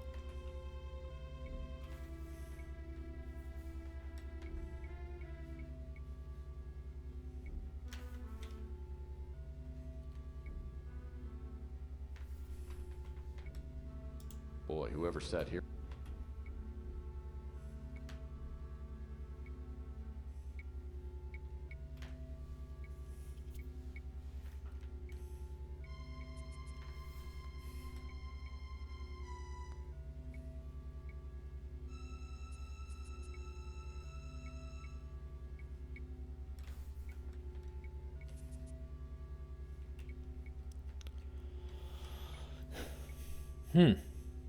There's supposed to be an item here.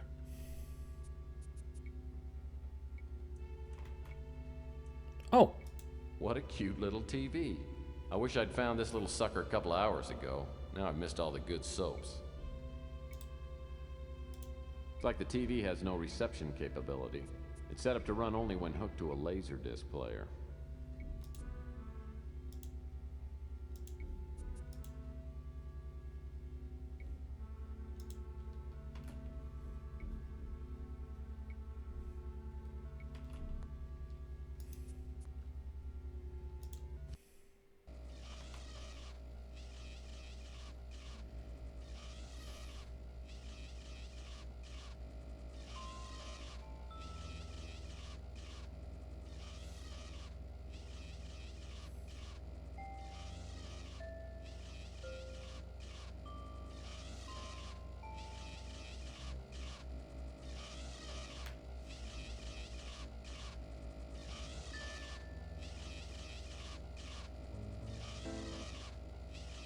Try to move a little faster this time.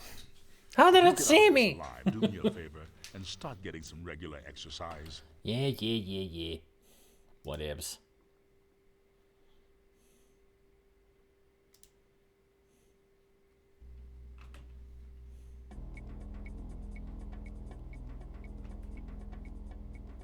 What a cute little TV. I wish I'd found this.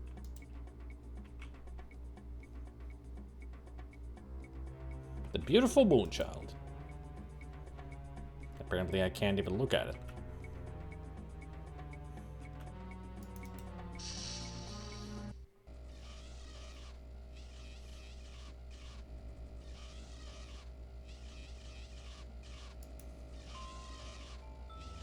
So I really do need to keep my distance with this thing.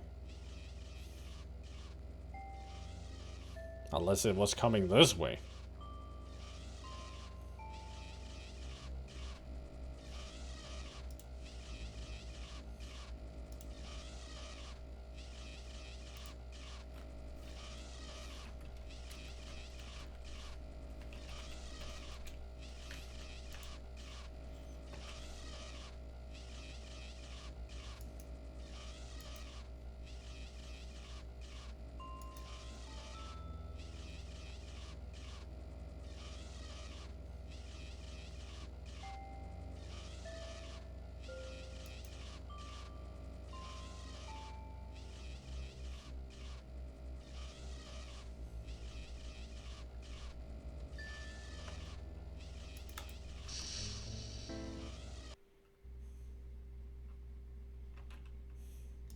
Hey, isn't that the actor starring in Doogie Howser: The Next Generation? Doogie Howser Next Generation. It doesn't look like Doogie Howser. That's Neil Patrick Harris. Well, this picture must have been taken at the company prom. This picture speaks volumes of therapy.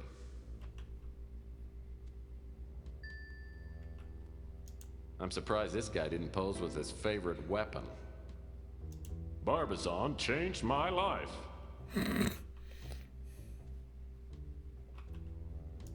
Hey, a woman. Or a man in drag. Can't tell. Well, I hate my job. What I really want to do is sing and dance. Hey, that's the creep that tried to pick me up in a bar a couple of months ago. I'll bet this guy loves to be poked in the belly. This is probably the guy the whole office played practical jokes on. Something tells me this guy slid all the way to the bottom of the corporate ladder.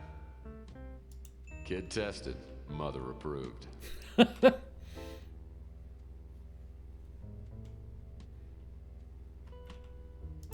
Papa Bear said, "Someone's been sleeping in my bed." Well, this must be the GRS patron saint of evil.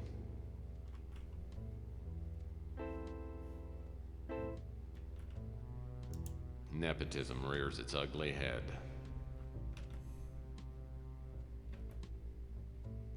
He'll sell no wine before it's time. Pressures of the corporate world have obviously driven this man to irregularity.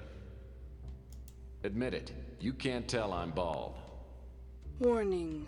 Oh, shit. Security sweep will begin in 5 seconds.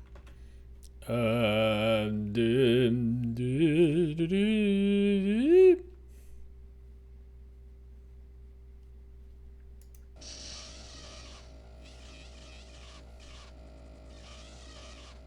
hope we're safe.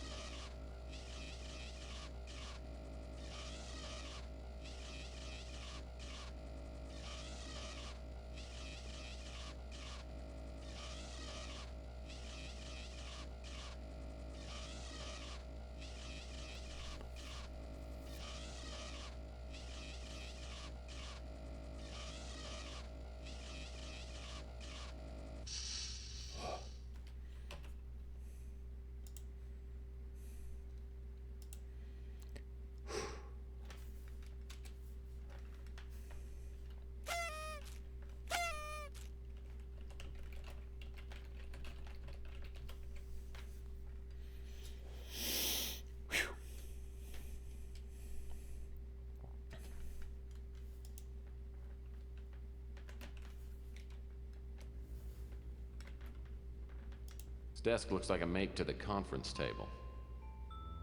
There's no lock on this drawer. Another Playbub magazine. Say what you will, but I love the articles. Oh, it's an electronic shop laserdisc player. Chintzy, but it looks like it works. This thing's useless to me unless it's hooked up to a TV. Laser Pro 3. What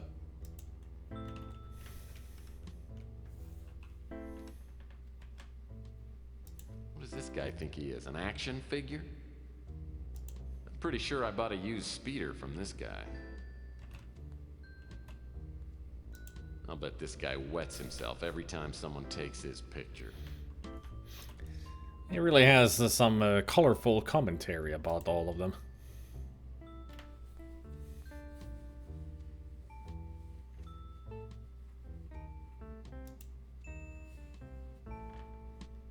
This table's solid oak. Some kind of remote control pad. Probably controls the audio-video display. Well, the video screen works. Now I need to get something to actually come up on the screen. My home movies would look great on that screen. There must be a remote control panel that controls this video screen. Maybe it's somewhere on the conference table. Some kind of remote...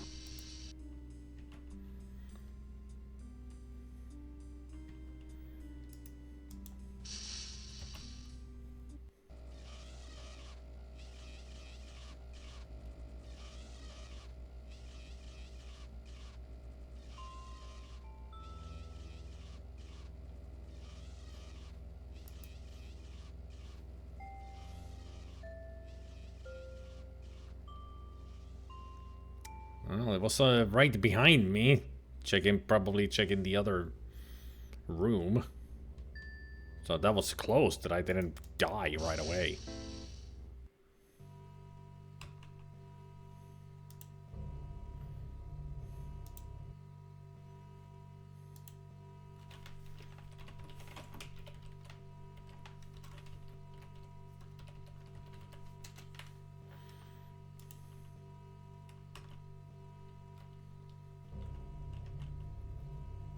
At least we got the hex wrench.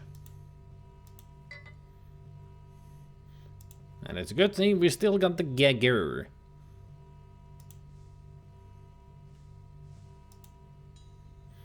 Go, my little friend. Go get that sandwich and push the button. No! My Geiger! They exploded my Geiger. He must have tripped something on the console, or maybe the old roast beef sandwich spontaneously combusted. At least he got the door open for me. My Geiger explode.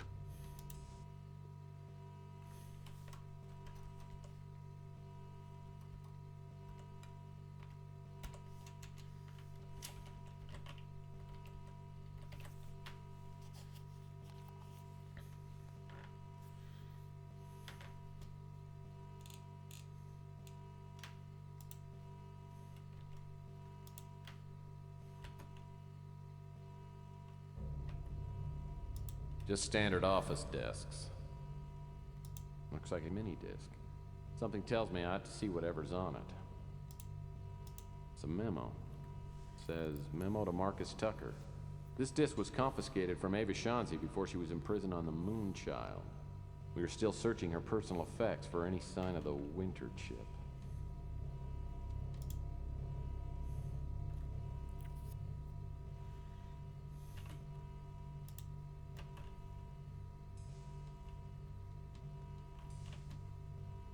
Just standard office desks.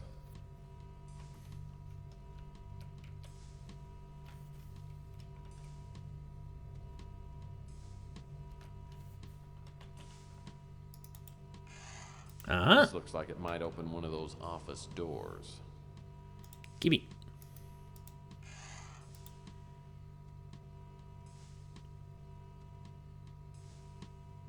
It is a security card, security card, security, security card, security.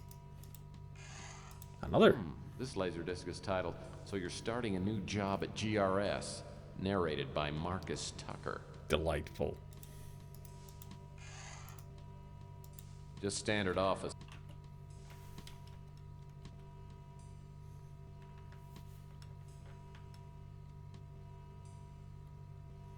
Warning.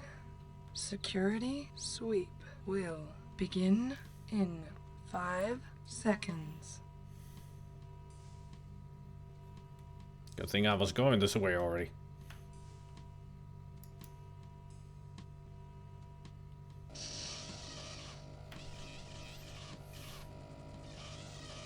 Don't move. Don't breathe.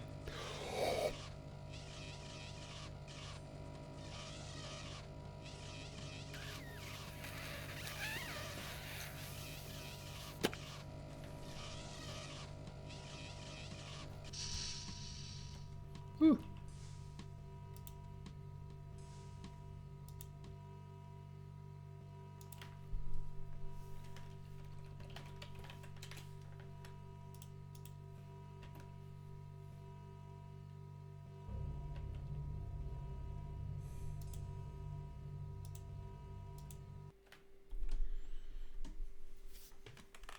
I've made initial contact with the cult. The Colonel's information was right on. There are at least 2 employees here that are members. I haven't been able to find a solid link between GRS and the cult, but I'm sure Tucker knows what's going on. Over the past month, I've been letting people know that I support the eugenics movement. Finally, I was contacted today by a cult member named Murray. He's a project supervisor. I'll be attending an initiating meeting tomorrow night. I've gotten to know one of the young researchers, Paul Dubois. I'm fairly sure he knows nothing about the cult. He told me that Tucker doesn't trust most of his staff and has the project groups working separately. 9 or 10 people came to the meeting in Tucker's office. The only ones I knew were Tucker, Murray, and Paul. I got the name of only one other cult member, a creepy little Nazi named Camden Leander. He seemed to be the highest ranking member. I didn't learn much. They seemed more concerned with grilling me and Paul. I don't think Paul is cut out for the cult. I think he's attended the meetings to get to know me. I've advised him to get out while he can. Also, there's a young woman named Elena Moore who works as Tucker's assistant. She doesn't seem to know what's going on here. I think she knows too much, and she'll probably be eliminated when the current project is finished. I've warned her to get out of the company.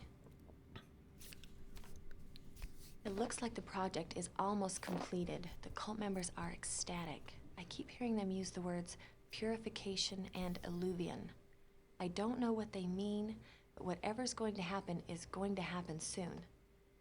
I'm not going to use a chip until I have a better idea of what they're up to. At our last meeting, there was an older man. He looked familiar, but I couldn't place him. Apparently, he's in charge. I noticed him staring at me during the meetings. Afterwards, he pulled me aside and said there would be a special place for me in the new order. I'm going to play along. Huh. Well. I gotta love it that in one of those journals, she cut her hair and it grew back. Apparently in a week. I guess she forgot that she needed still to make these videos and she cut her hair. It was like, oops. Hey, did you...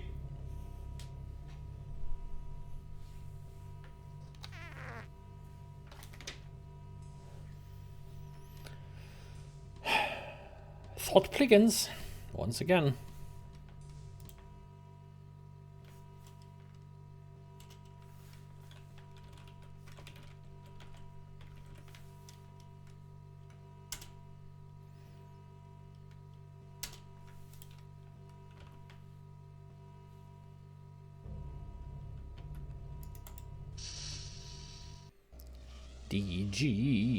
DG Inferno. Do, do, do, do, do, do, do. I had a feeling you were coming. Sounded like. They should have.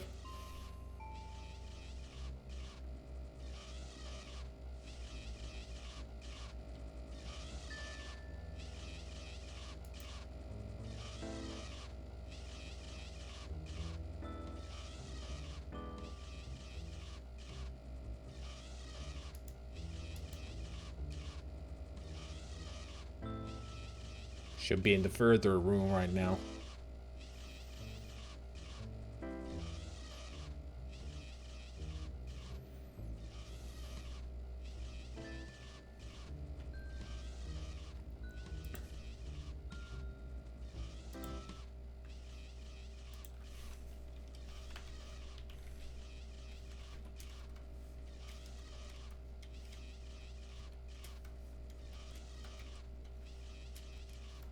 There's the question mark in this American friggin' thing.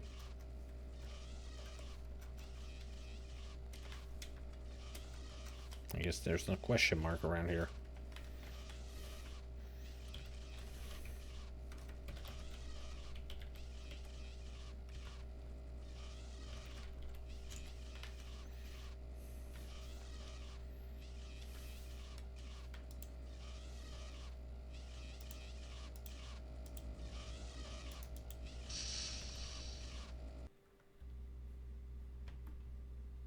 Plastic plants always add that special touch to a room. Wow, they had computer consoles just like this on Lost in Space. As a matter of fact, I think these must be the props. Whoa, nice desk. You can always tell how important a person is by the number and quality of their mugs. And also the pens in the mug. These computer panels probably do something, but I have no idea what it is. Looks like Tucker used the standard 3-chair office array.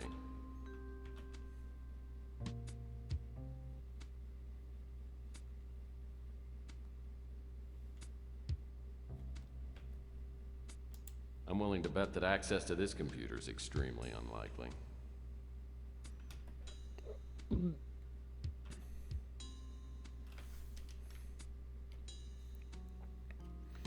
Nothing back here. Cannot move this. Plastic plants always add that special touch to a room. How cheap. You would think that these guys could afford freaking real plants. Plastic plants always add... Plastic plants always... I guess the plant is still in the way. I was trying to look at the garbage bin. Nothing in here but a few pencil shavings and some dust.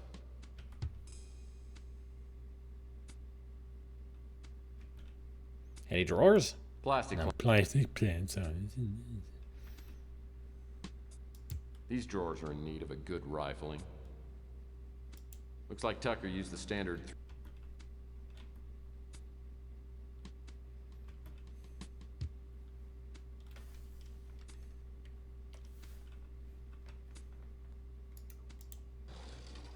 Warning. Security sweep will begin in 5 seconds.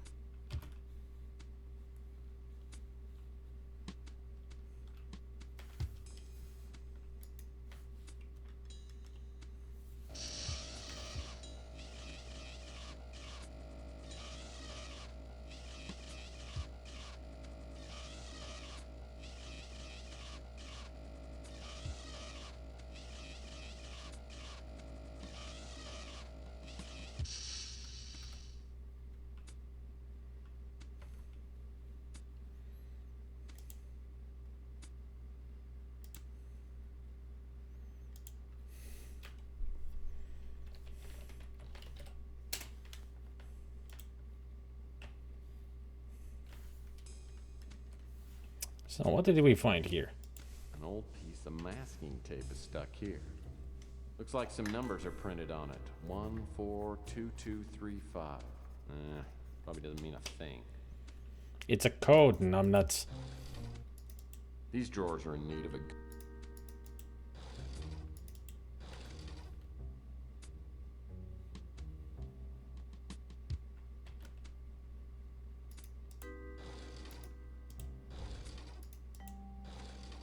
A match. An old-fashioned red tip wouldn't match.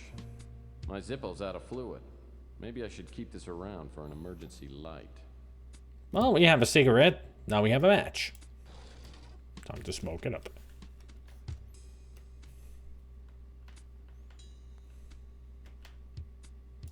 This panel must control access to the safe. Looks like it's a voice-activated ID system. My guess is that only Marcus Tucker's voice will work on this system.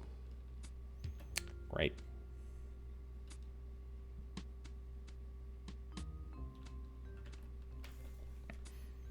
So now we need to start combining things. So it's the laser player with the television.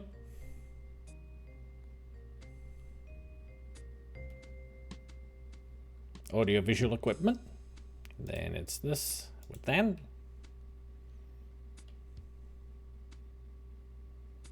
And now it's loaded audio-visual.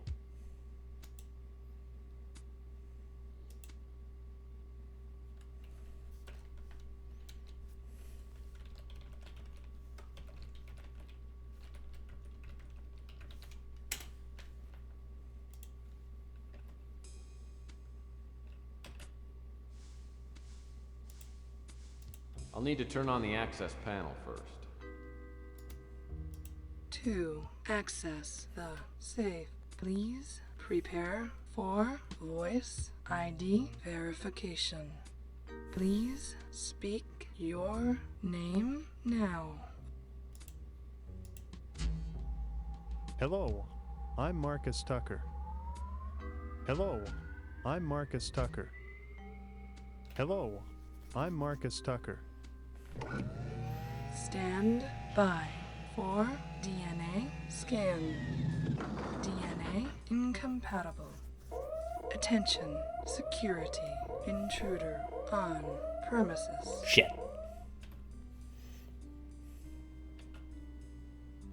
A video cassette marked Project Presentation. This little Buddha has 2 initials on it. ES. I'll bet that stands for Ava Shanti.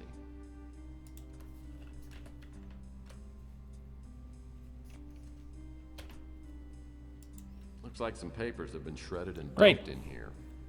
In my experience, only important papers get shredded. Mm-hmm. In case you've forgotten, the 4th rule of a PI is don't get caught. The security probe isn't as forgiving as I am.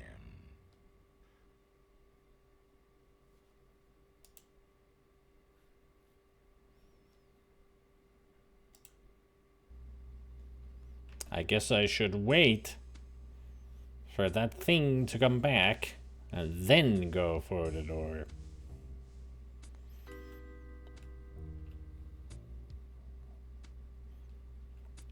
Yep, it does. Should be year 2039, I think.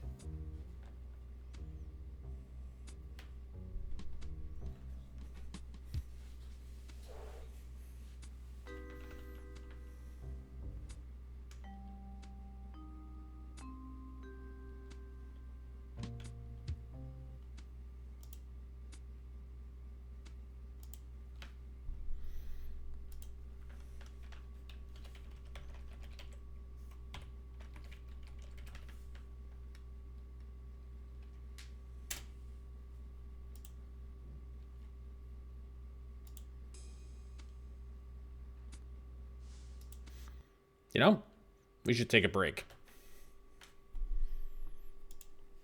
I remember that this took me quite a few tries, because you never know where that freaking droid is outside. So it got here just as I was about to finish this. But nope. I mean, I can avoid it if I get back behind the plants.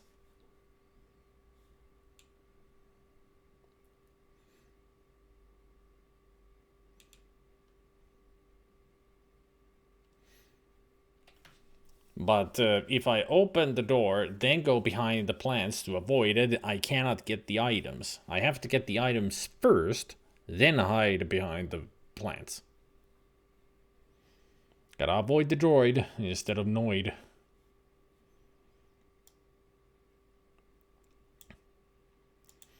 But yeah, let's go to Skater Day.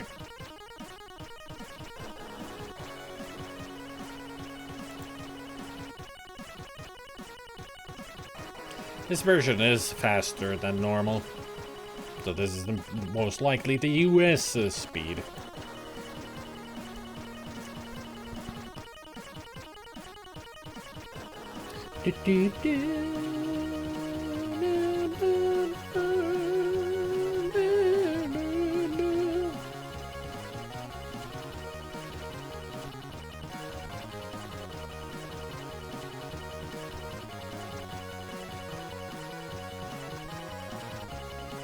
There's a butt.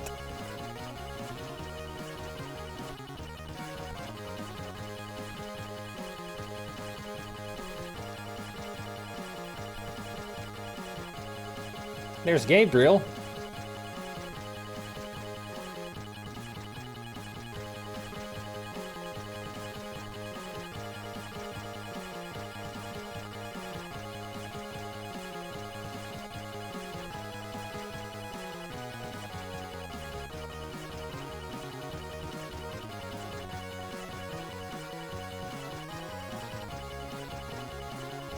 Indeed, food, Lisa, indeed. Hey, Gonfutsu, you should do exclamation soy munch.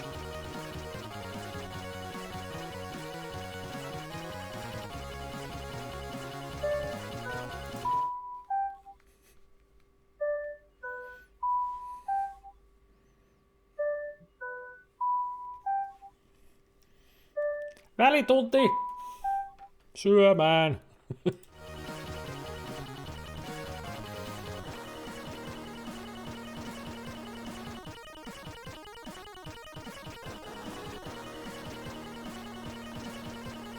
Which emoji? Meillä ei ollut tota jingleä. Meillä oli. Toi on mun nuoruudesta 80-luvun pitu kello. Mut tietysti eri paikkakunnissa oli eri kellot. Simon Dining is that's a scene from Simon the Sorcerer where the orcs try to eat Simon. And there's my boy Socks and his hashtag kitty butthole.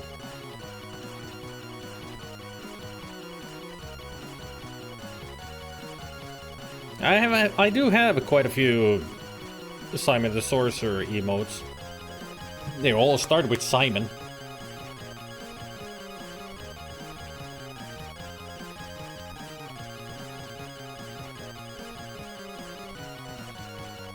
You say, Jet. Oh yeah, Smokey is there. No, that's not Smokey. It looks like Smokey, but it's not. See the yellow, a little bit of white on the right side of the kitty cat? That's Pepper. They have a white tip on their head and they have the heterochroma eyes.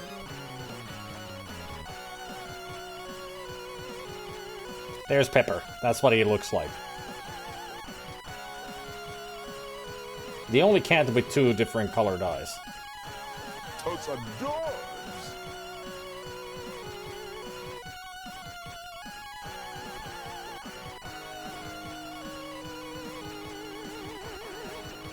And the one in there, in the cupboard, that is Princess.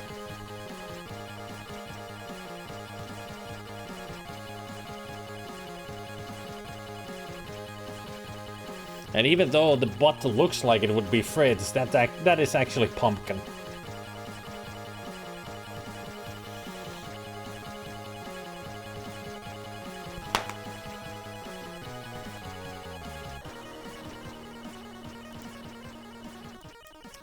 Now let me get my food.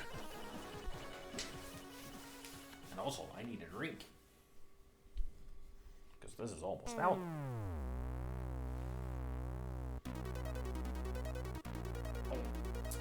There. It's out. Donald, you're in charge.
Okay, I'll get the huzz sauce.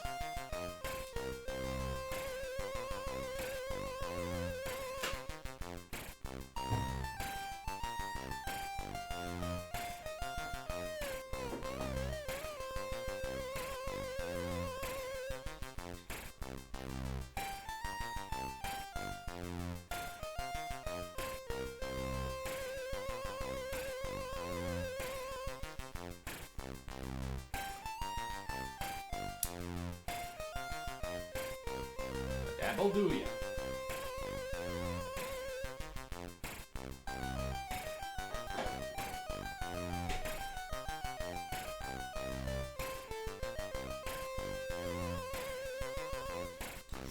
And also, did I say that I'm gonna go get my food? I made my condiments. 'Cause my food is right here. But now with the extra spiciness.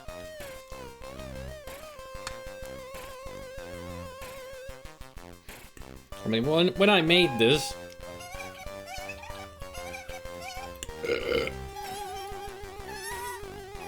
When I made this, I had already put the sriracha in there, but not much. So it really hasn't been spicy. But now it's gonna get extra spicy.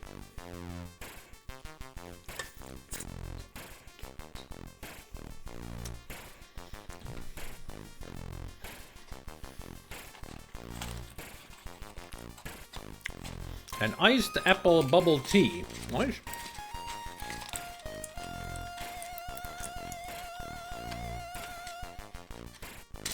Noodles.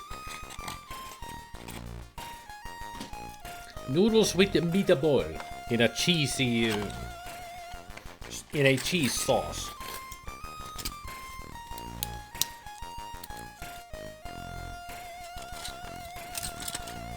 With plenty of seasonings and spices. But now with a lot of spice.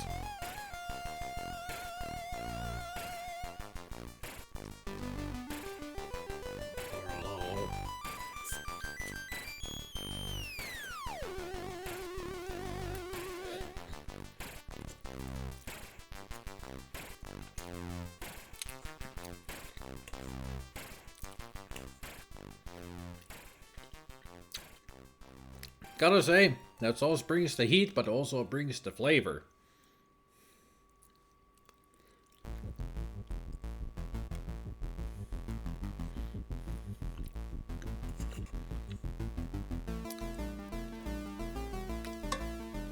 Now there's a spicy meatball. Woo!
Teriyaki beef noodle. Oh, teriyaki is great.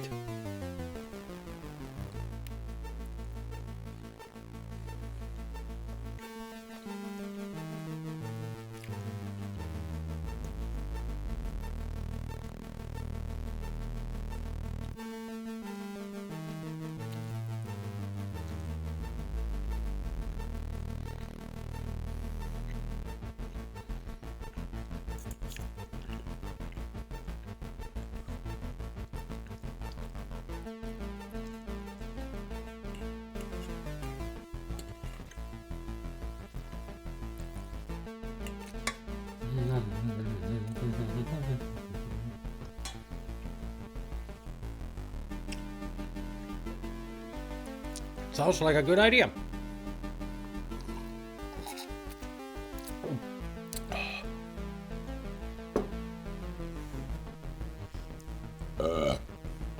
Lidl has some of those Asian prepped meals, and one of the flavors, it's not noodles, but it's rice. But one of them is teriyaki. I think it is beef. And I usually go for that teriyaki because it's so damn good.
And if you get the noodles, you get free soup too. Ooh.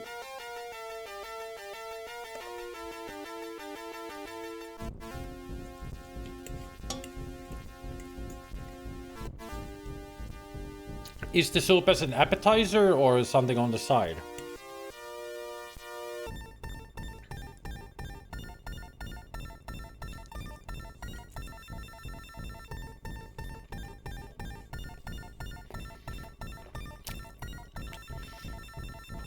Oh, go in with the noodles. Ah, that kind of... Okay, okay. So you kind of turn it into a noodle soup.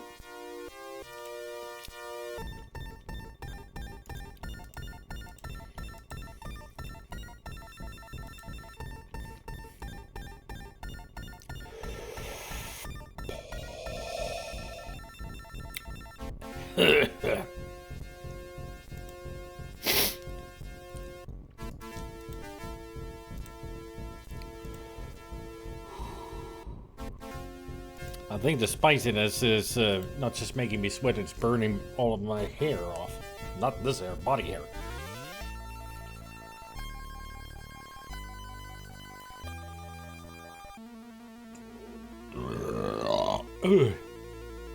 Ooh, that's a spicy burp.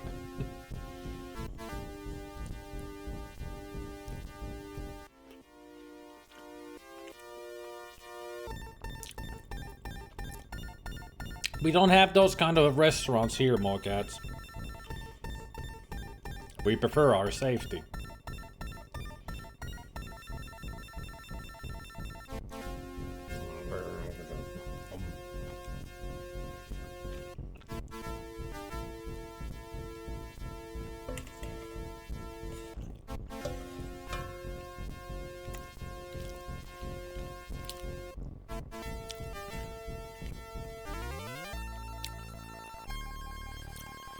Lots of choices. Sounds like a really good restaurant.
So you're a regular there.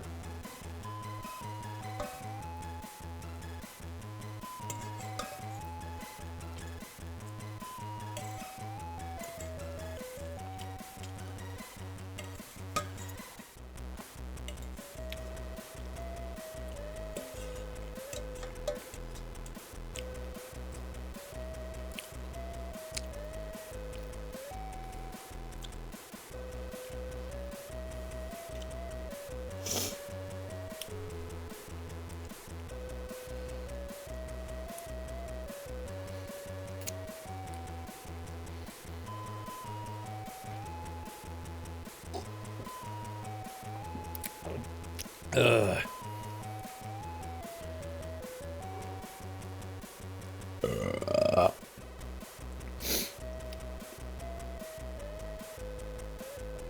Don't think I've ever had pad thai. Bad Thai. Bad Thai. Bad Thai, that's how I pronounce it apparently, with my mouth burning. Twice a month I go. I was actually their first customer when they opened in middle of 2019. So yeah, they know you. That's why they give you free kimchi and such. Very nice of them. I mean, they need to keep their... They just want to keep their customers happy. And usually, when restaurants start getting regulars, they do that kind of stuff for them. Because of their good service.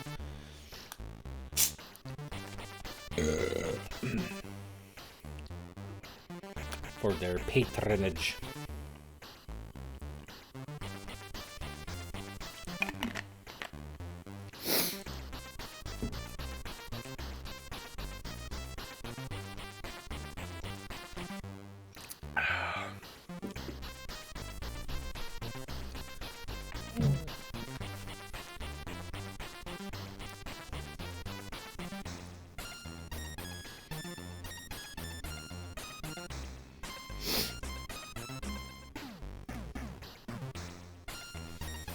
I wonder if the human race, the game this music is from, was the game that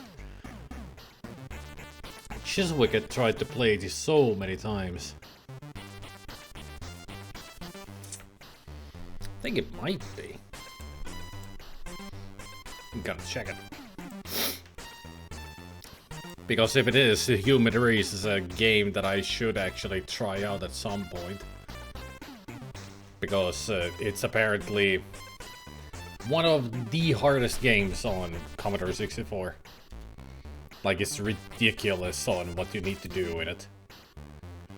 It's one of those where you just wiggle your joystick in many parts a lot. And you don't have enough time. And of course it's a Mastertronic game, why not?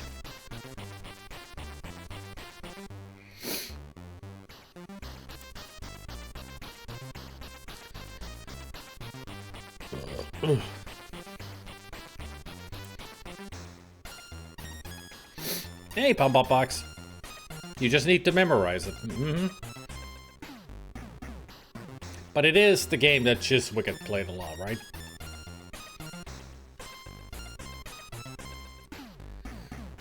Yeah, it is. I have tried Human Race. It's just that the beginning already is impossible. You play as as a monkey and you're jumping on trees to get bananas. With all kinds of prehistoric creatures going around. Because the apes and dinosaurs, you know, coexisted.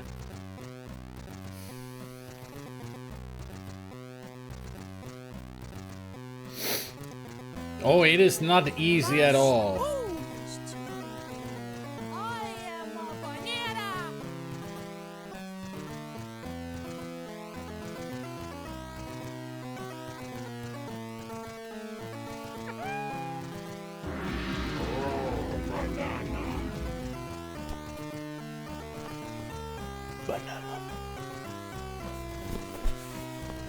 Not sponsored by.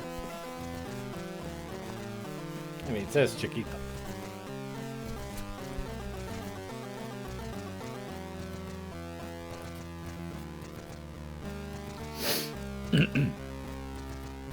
My spoon is too big.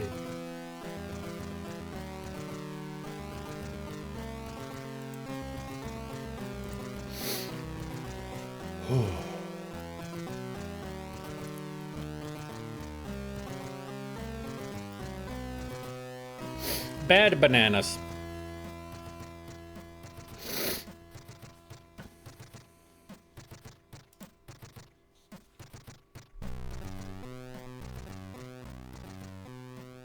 The bananas has gone bad!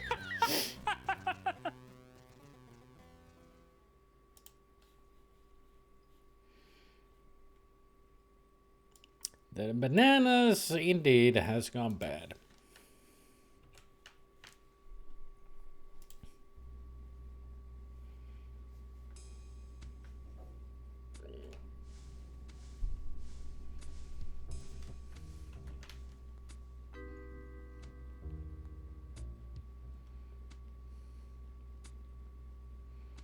Should I really wait for it here or just go for it? You know what? I'm going for it. 2. Access. Stand by for DNA scan. DNA incompatible. Attention, security, intruder on premises.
Fuck you.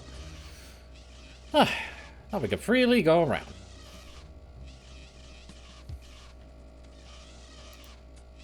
Even the walkthrough says, "Take that, you middle menace." Safety. No need to worry about that shit anymore. Safe.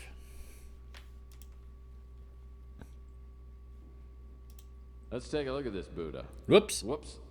So clumsy. I'll be darned. This must be the winter chip.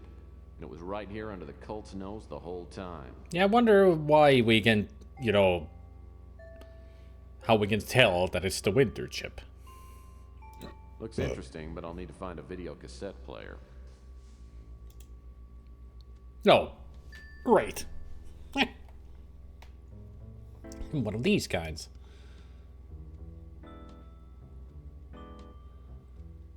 Oh boy. It's gonna take a while again.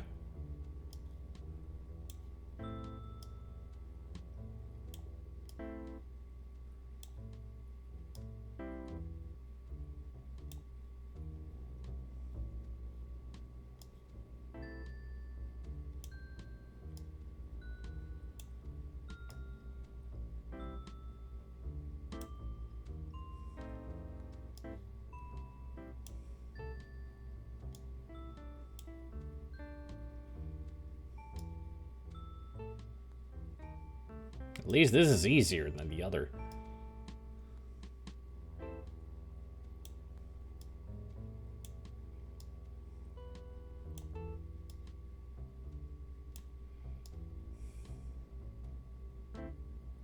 Somewhat easier.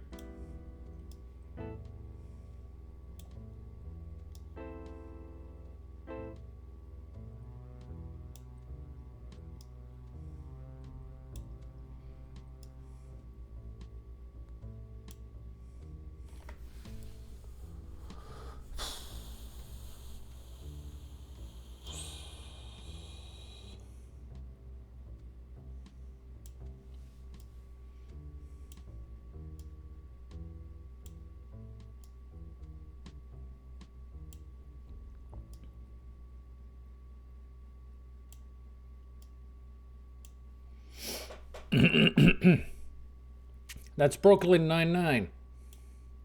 That is Detective Jake Peralta. Detective Peralta.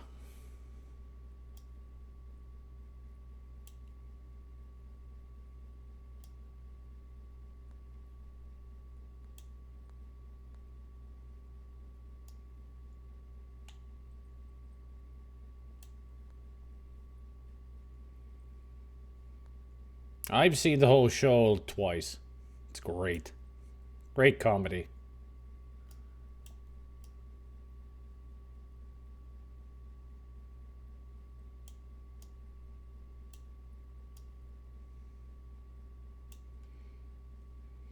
Cool.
That completes it.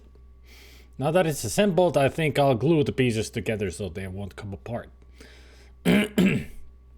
Brother Marcus, we are the Seekers of Purity, who will abide no defect in spirit or form. The time is close at hand. Your work was exemplary and adhered in every detail to the holy prophecies. Now that we have the sacred relic in our possession, our plans can be carried out. I regret that you had to eliminate Dubois. Alas, such is the folly of man. Shanzi is being held on the Moonchild and will pay dearly for her treachery. Also, as feared, Brother Thaniel was not genetically suitable for our order and had to be retired. Now your instructions. Go to the Bastion of Sanctity, longitude, latitude. Upon arriving, the Chameleon will provide transport, though he will not travel with you to the Moonchild just now, as he has other business to attend to before joining us. Godspeed, brother. Oh yeah, brother.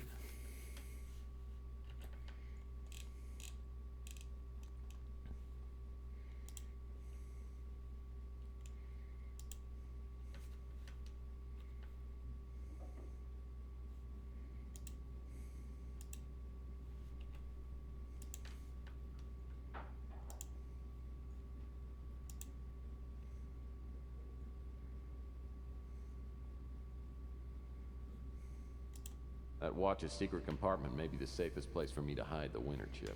Indeed it is.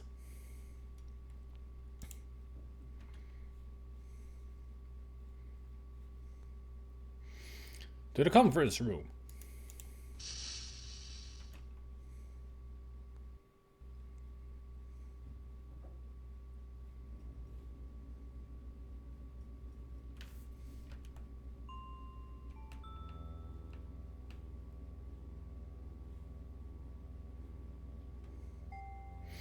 Oh yeah, I remember now. There's a key on a ledge. It's a little bit of pixel hunting. There it is. Hey, a key. Must open something here in the room.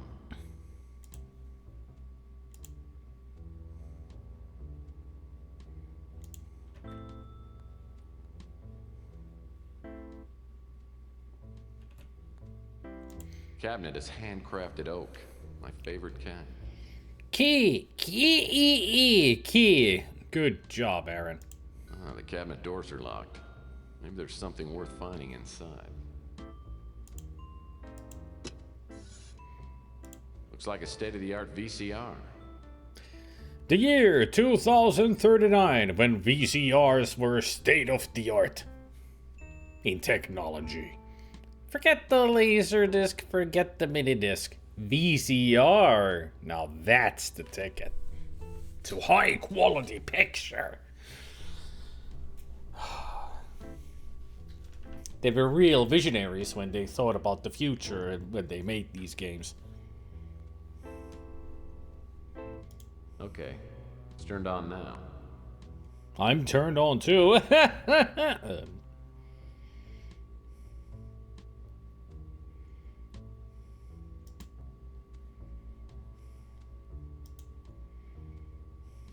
My home movies would look great on that screen. There must be a remote control panel that controls this video screen. Maybe it's somewhere on the conference table.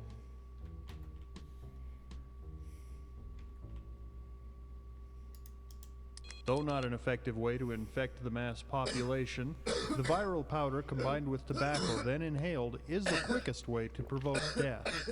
Witness its effects on the traitor Paul Dubois. Yeah.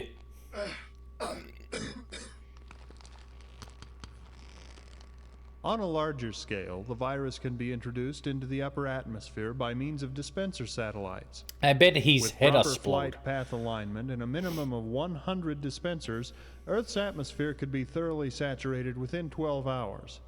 Once in the atmosphere, the viral molecules bond to condensing moisture and create a seeding effect. The ensuing rainstorms would bring the virus down to the planet's surface. As we have witnessed, the effect of the virus is almost instantaneous, and the entire fauna population of the Earth should expire within several days at most. While this method of extermination is thorough, its residual effects are significant.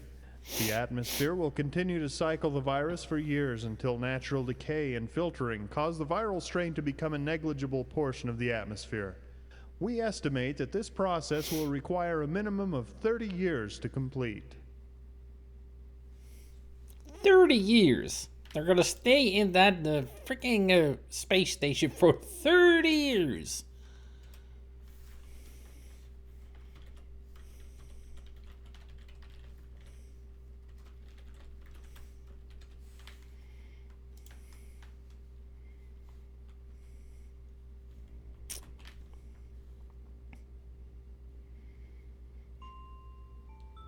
I'm glad that I've never heard of this kind of a story before. Moonraker. It's a very original story.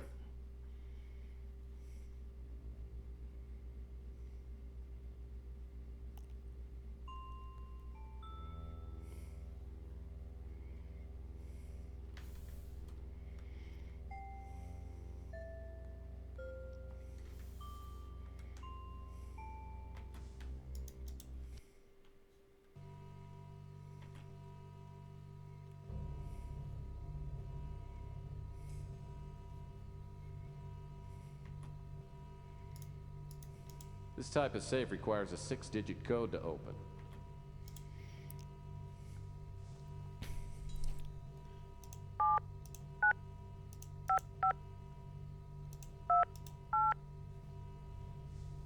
Oh.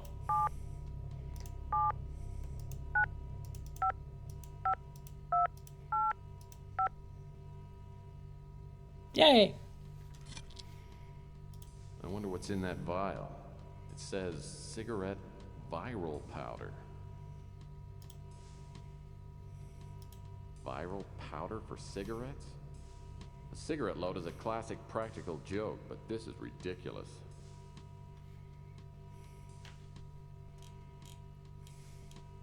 It's a very extreme practical joke.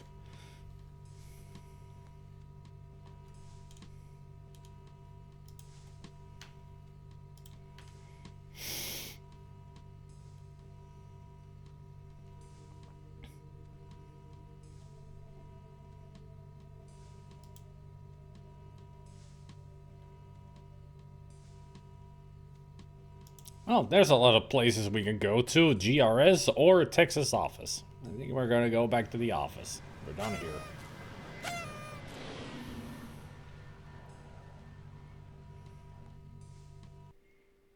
Sure, I'm glad to be out of GRS. I'll need to catch a few winks before I go anywhere else. First thing in the morning, I'll need to go back and check on Elena.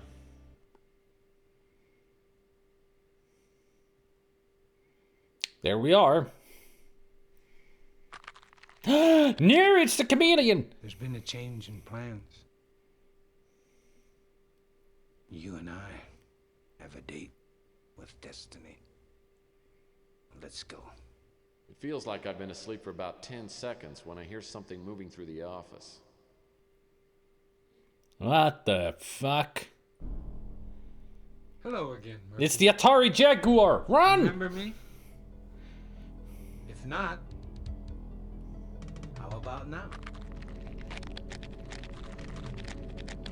Oh, he was the Countess. The ability to change forms is a talent I was Makes sense. born with. The metamorphosis is difficult to explain, but I've found it quite useful. I haven't had a chance to thank you for your efforts to our cause. You did us a great favor in retrieving the statuette. It was the last key to fulfilling our ancient prophecies. Now we wait until the appointed time. Incidentally, I've kidnapped your girlfriend. I know you're looking for a certain computer chip. Abandon your search now, and I won't harm Miss Moore. It would be a shame to kill her. Besides, it's not easy stuffing a head into one of those water coolers. Just ask your friend Pug. He's cooling off right now. Pug! We only met him once. You didn't need to kill him. And yeah, how did you get his head in the water cooler? And also, you can kill Elena. She's not our girlfriend. We only met her, well, once after many years. Beating the odds. A chameleon to 1.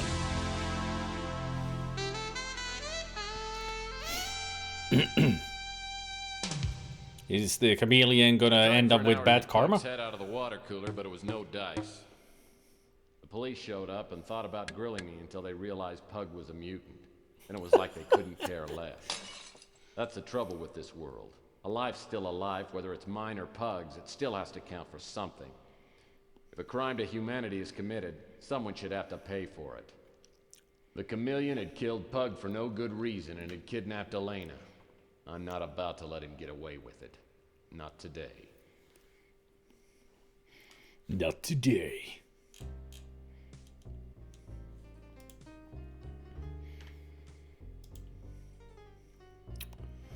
It's time for us to go to Bastion of Sanctity.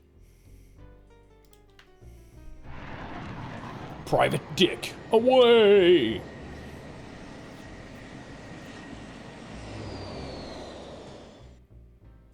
You say Fifth Element? I heard that some rich guy a few years back bought the remaining pieces of an ancient European castle. I say It's supposed to be the place.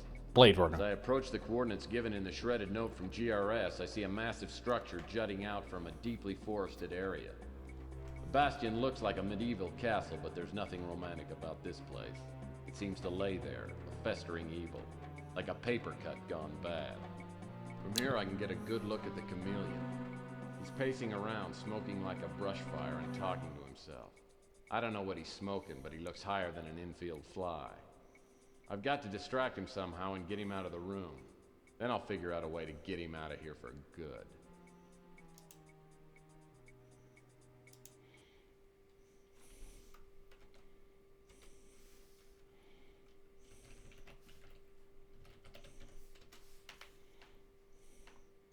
It's the chameleon. Looks like he's enjoying this rich imported cigarette. Maybe I can get him to stop smoking permanently. First, I'll have to create some sort of a smoke screen to get him out of the main room.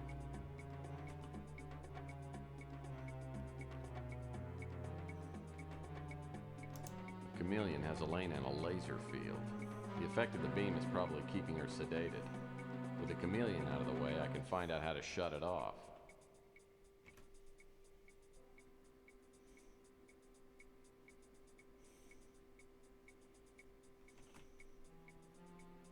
Looks like a perfectly harmless bungee cord. It's probably used by the cult as some kind of diabolical torture device. Could be used as a whip.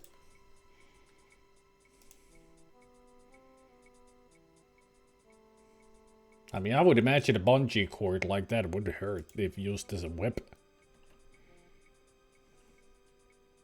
This door appears to be sealed shut. I guess I'll need to look somewhere else. Well, any cult that worships sea monkeys can't be all bad.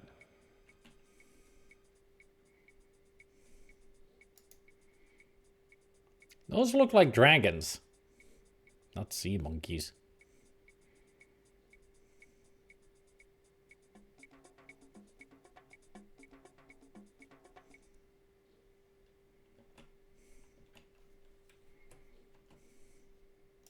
That's an odd place for a vase.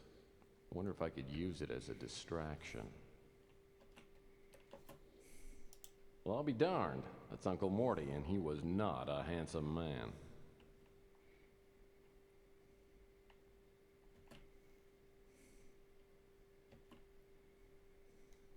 This gargoyle's only got one eye, and it looks removable. Yoink. This gemstone's small, but it's very dense and heavy. Could be obsidian.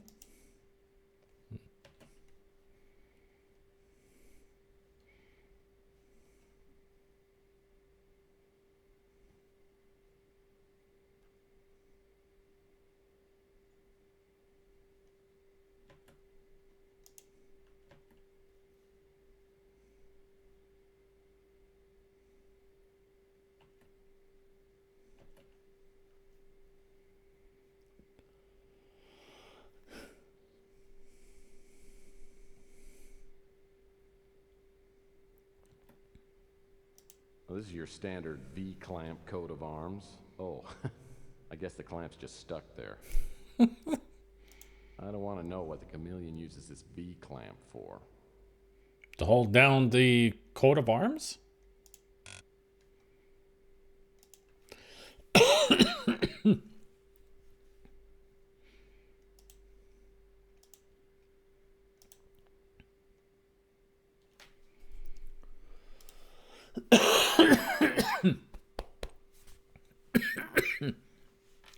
Yeah. Got saliva in the wrong pipe.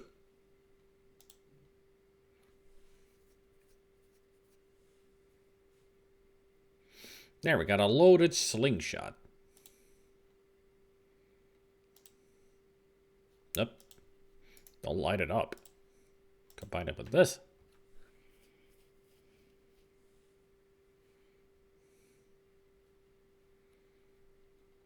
And then like this. Now we got a lit lethal cigarette and a loaded slingshot.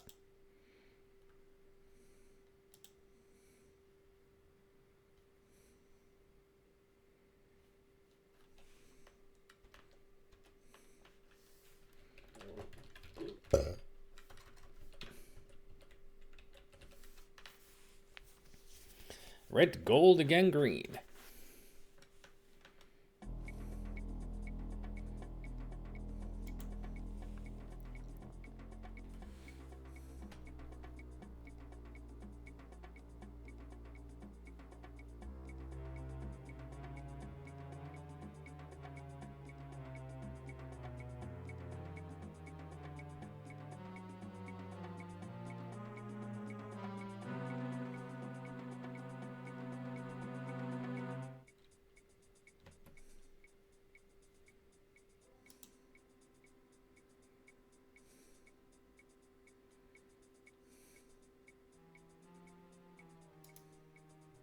The chameleon keeps setting his cigarette in the ashtray.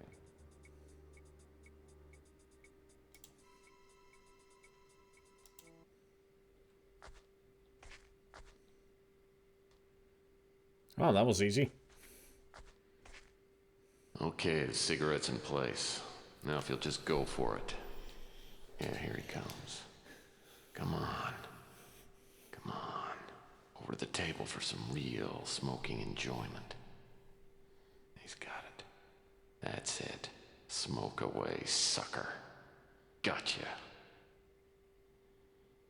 Lovely, lovely cigarette. Da, da, da, da.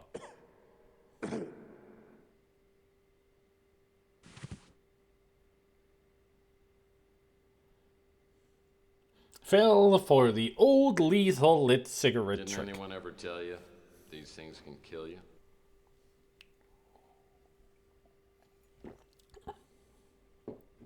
I underestimated you, Murphy. Viral powder in my cigarette. Very clever. You're a worthy opponent. Well, you know, I think the world would be a much nicer place without people like you. People who go around stuffing other people's heads into water coolers. But you've accomplished nothing. Except now, I'll be a martyr in the New Order. And you'll die with all the other vermin in the great Alluvia. And when the Earth has returned to a state of perfection,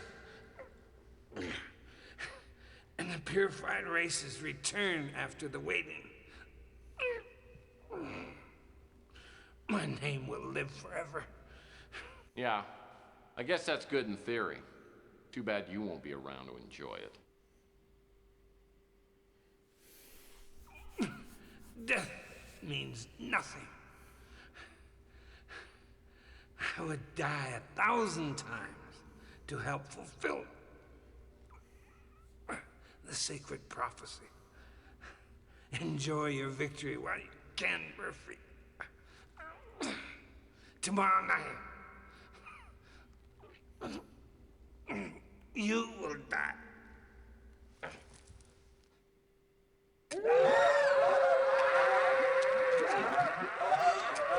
He has a T2 death. Yeah. I caught a lucky break getting rid of the chameleon this easy. Death is always an ugly business, but if anyone deserved it, he did. Now I've got to get Elena out of the force field. I gotta say, even though the virus is supposed to work really fast, he did give us a nice monologue at the end. Great columns. Bread, milk, taco sauce. Damn. I know I'm forgetting something.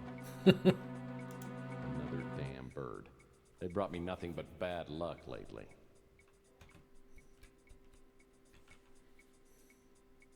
That sun face reminds me of the cute little sun on the Raisin Bran box. Apparently the cult has a thing for mythical beasts. They usually do.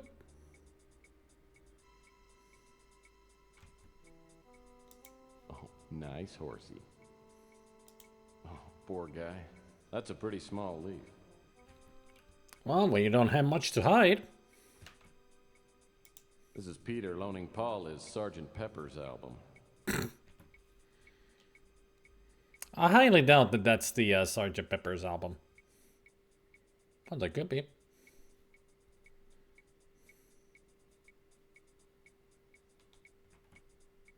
Apparently the artist forgot to paint on the other two leaves. Hey, it's the naughty bits that are no. Not the nips.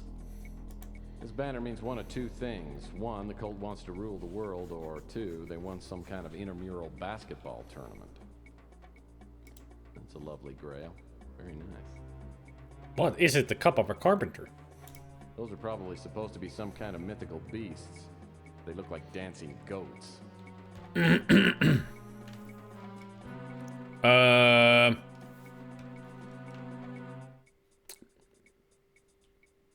I think the game broke somewhere.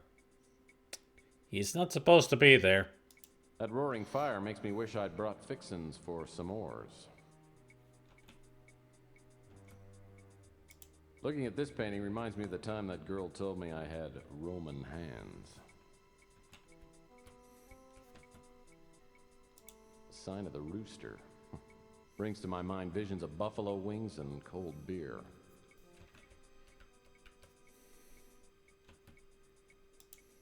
Renaissance couple returning an overdue library book.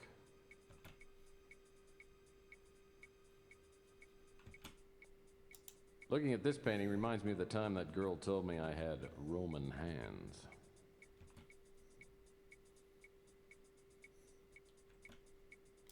A shield. Reminds me of my deodorant soap. Being a man doesn't mean you have to smell like one.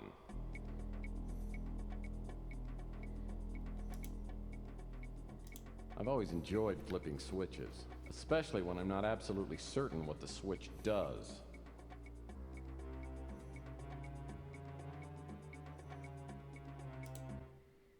There, we saved her. Tex! I knew you'd come. that monster came to the motel. He looked just like you. So I opened the door. He must have knocked me out. It was terrible. The things he You said. idiot! You killed his Tex, stunt hold double! me. Kiss me.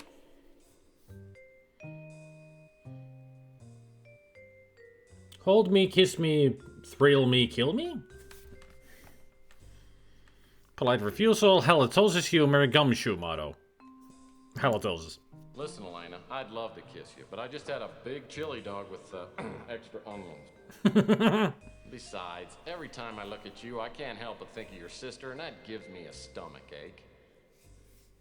But Tex, I think I'm in love with you. Yeah, sure.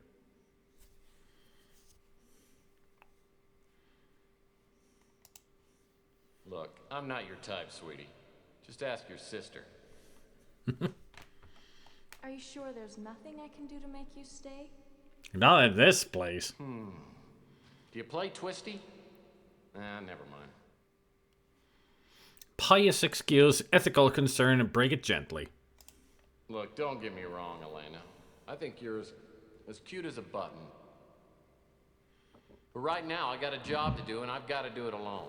Unless I stop the cult from executing their plan, we're all gonna be toast. Men worth having are always running off. Maybe it wouldn't work out for us anyway. If they don't kill you, let me buy you a drink. I owe you a big one.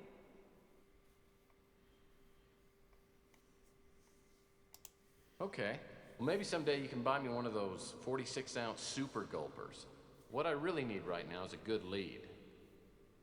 The Chameleon said that he was supposed to meet up with someone named Feral Puss at a place called the Broken Skull. Does that help? Feral puss.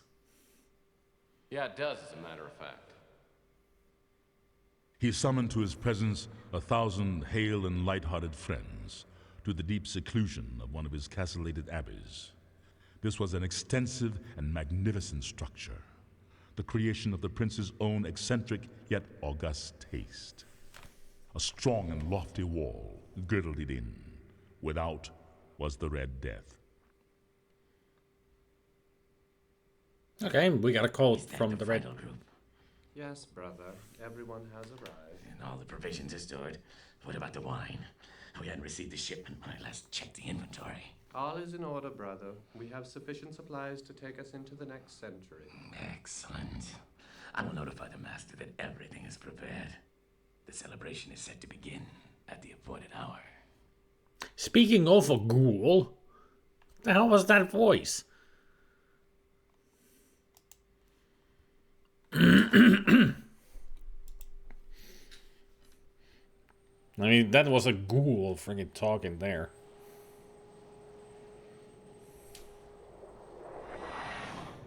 Or maybe it was a Dunmer. Why walk when you can ride?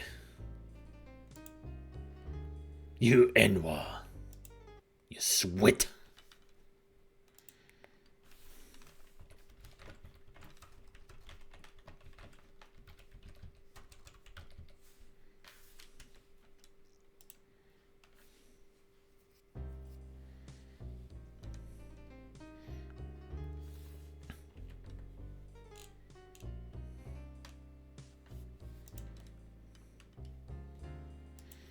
Well, since it's our only lead, let's go to the Broken Skull.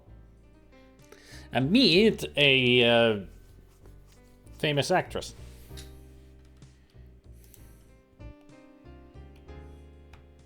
Who pretty much had the second top billing at the beginning.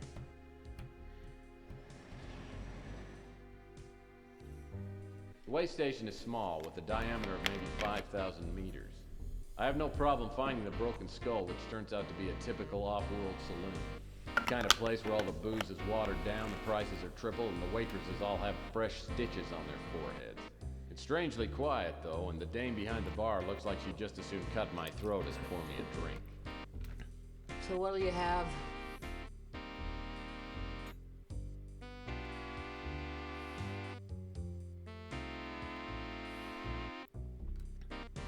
Well, was Jones on the billing? In the writing and other credits, but not the acting? The acting credits may have gone to the real actors. Brian Keith, Margot Kidder.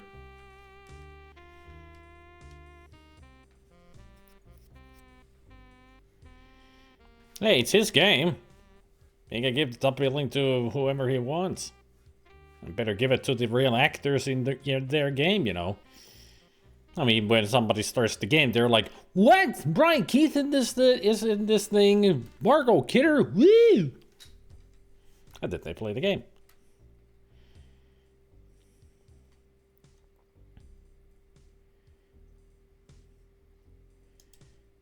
I got a $100 bill right here. Says you like to talk to strangers. Are you a cop? No, I'm no stinking cop.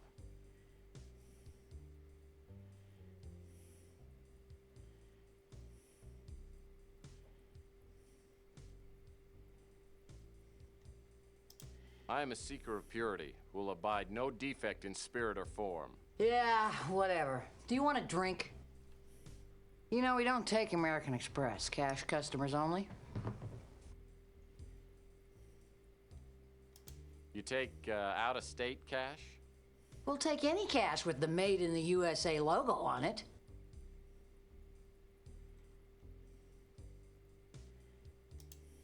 Let's not mince words. I'll give you a C-note for some information. Put your money where your mouth is, Rockefeller.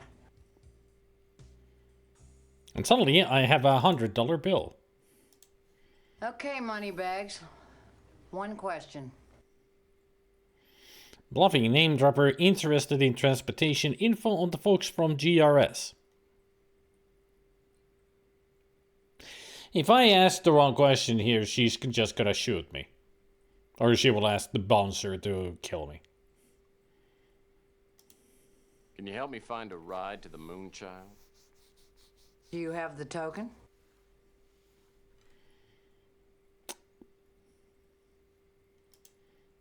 Let me check. No, I must be in my other overcoat. Look, I'll give you the benefit of the doubt. I mean, maybe you're one of us, and maybe you're just an idiot. Go find your token. If you come back here without it, don't plan on leaving. Well, at least I survived this time.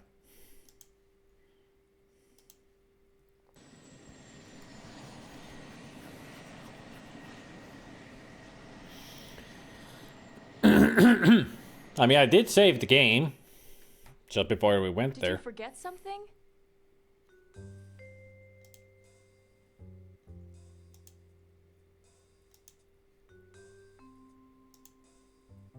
Sorry, I don't know about that. Murray's a hot-headed jerk, but he's brilliant. I heard a rumor that he was reprimanded for conducting unethical experiments some time ago, but he's too good to let go. Ava was hired about 6 months ago. I tried to get to know her, but she was never too friendly with me. GRS stands for Genetic Research Systems. It's a parent company made up of 6 smaller groups. I worked for Marcus Tucker in GDC, Genetic Disease Control. I'm a grown-up girl now. I wish we could have renewed our acquaintance under better circumstances. Wish I could help you.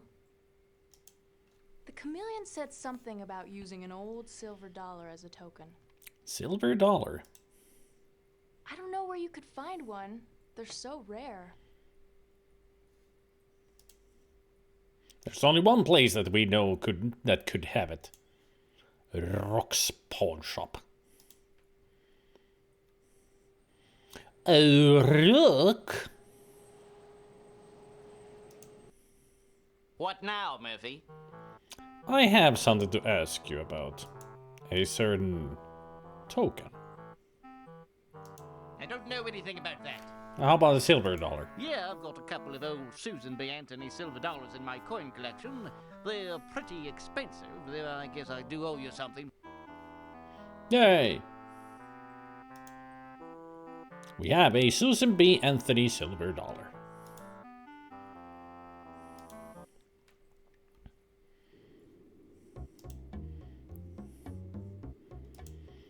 Let me save here. Got token. And I can now do this. Doink. Doink.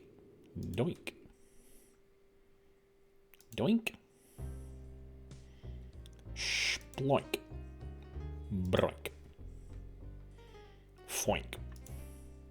The way station is small, with a diameter of... So what'll you have? Give me 4 fingers of rye whiskey. Neat. You know, we don't take American Express. Cash customers only. If I had a credit card, you think I'd be in a dump like this? Well, what are you doing in a dump like this? Looking for some friends of mine who came here a while ago. A lot of people come and go here. I bet you'd do a lot for $100. How about answering a few questions? Put your money where your mouth is, Rockefeller.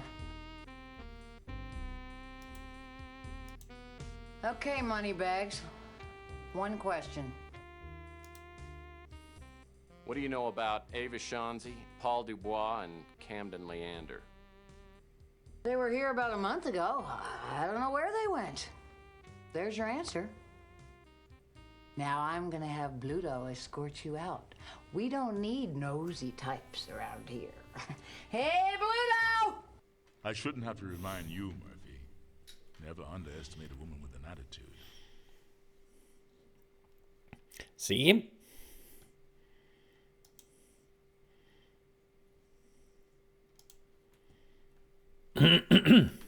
I think it's the second time when we visit there that if we don't have the token, she will shoot us in the face.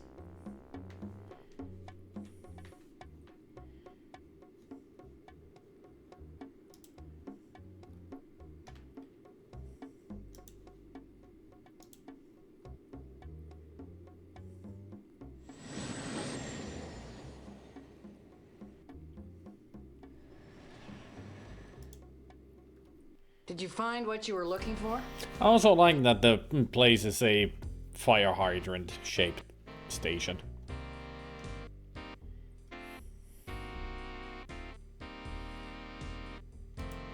Maybe. Are you sure you won't take a check? If you were one of us, you'd know that money is meaningless now. I'm afraid you bluffed the last time. See? I shouldn't have to remind you, Murphy. Never underestimate. Told you that she shoots us.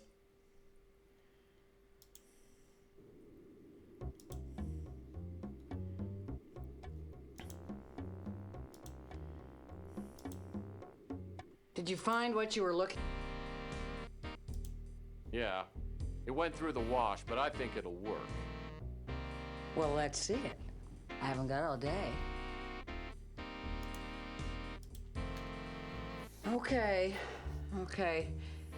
Go knock on that door and say Jax or better. The man you need to see is in there. I walk down a hall and look at the name tag on the door. Barrel Puff. Must be a charming guy.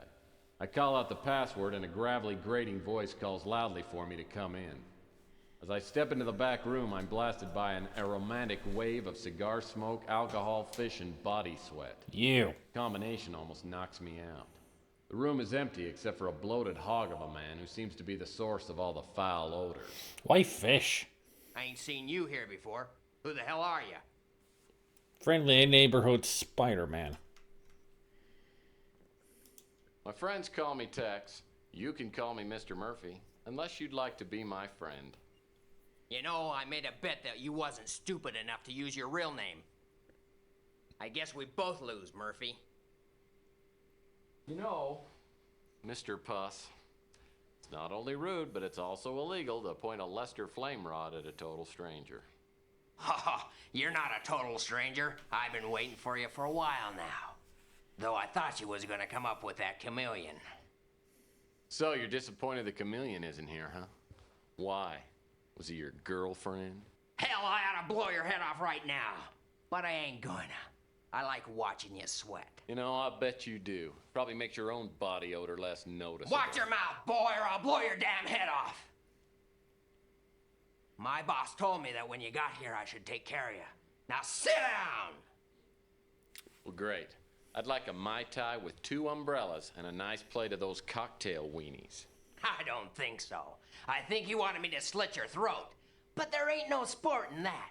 So I'm gonna give you a chance to beat the odds. Oh, I've beaten a few odds in my time. I'll guarantee you haven't beaten this.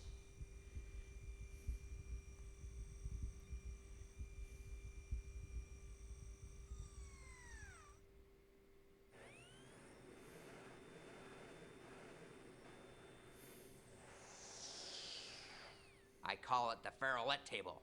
3 of them balls are hollow, and there's a spy drone in each one.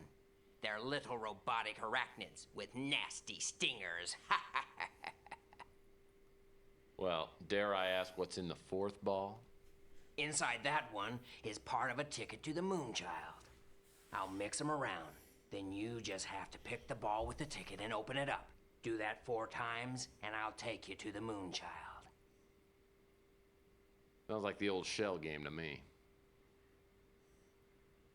Close enough.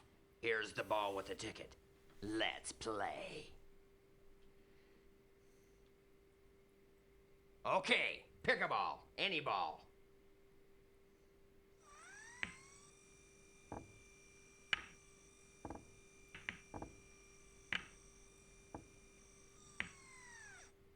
It's the top right one.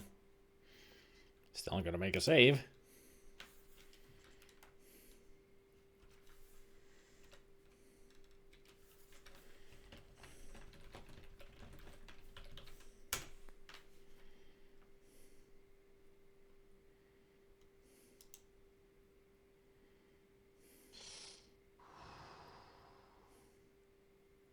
Beginner's luck. Let's see how you do this time.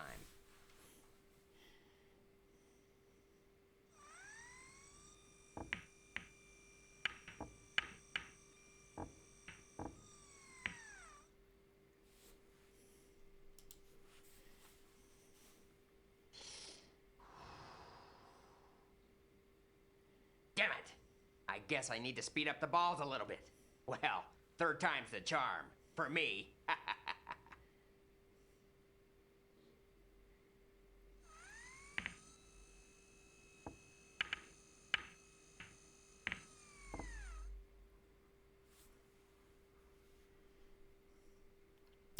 think it's the bottom one.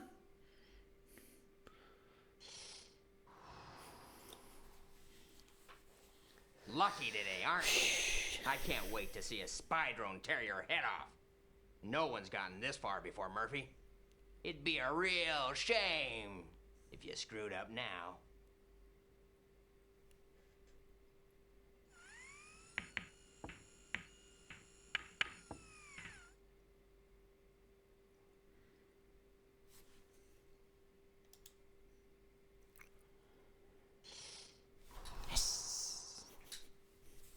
Whew. Damn you, Murphy! I wanted to That see one you was hard die. to follow. But we did make a deal. I'm taking a few people up to the Moonchild in a couple of hours. You can go with us. I have some business to take care of. Wait at the bar until we leave. Drinks are on me. Be sure to ask for the house special. It's my favorite. Sit down, brother. Have a drink. It's on the house. Cool. Free drinks? Doesn't that eat up the profits? That's pretty funny. This way station's gonna be a ghost town tomorrow. I intend to drink as much of the good stuff as I can before we fly off to the promised land.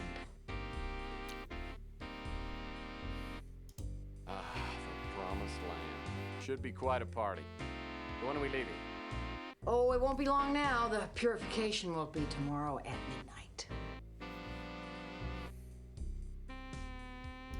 Yeah, sounds like fun. By the way, Farrell told me to ask about the house special. Oh, really? Well, Farrell's always been partial to the house special. Here you go.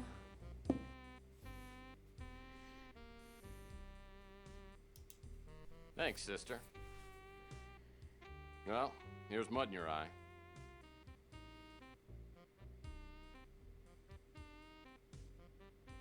So, you're Tex Murphy.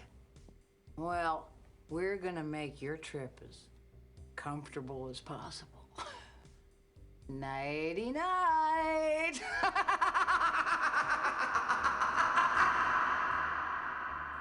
Oh.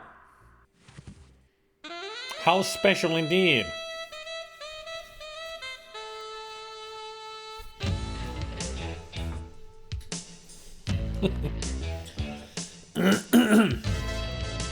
Day 6, mooning the cult.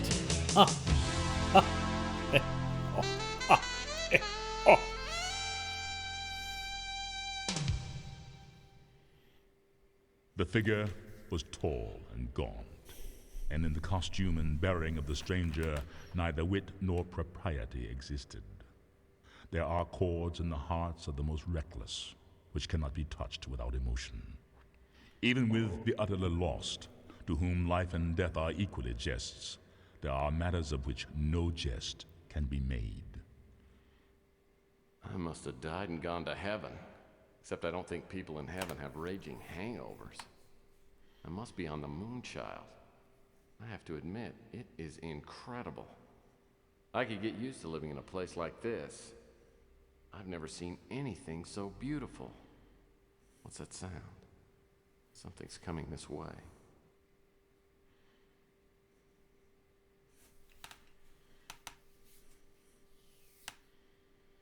Another cube, huh? Who is it this time? Wake up, Mr. Murphy. We'll have no sleeping through the greatest event in the history of the world. I'm so glad you could join us on this sacred day. Maybe you don't recognize me. It has been some time. I recognize that face. Lowell Percival, at your service. You did a job for me on Mars a few years back. Cleverness, tenacity, both then and now, have shown me that you belong here. Snake Eater. In fact, I need to thank you for securing the statuette for us. The flawless crystals and the symbolic purity of the dove are the foundation of our beliefs.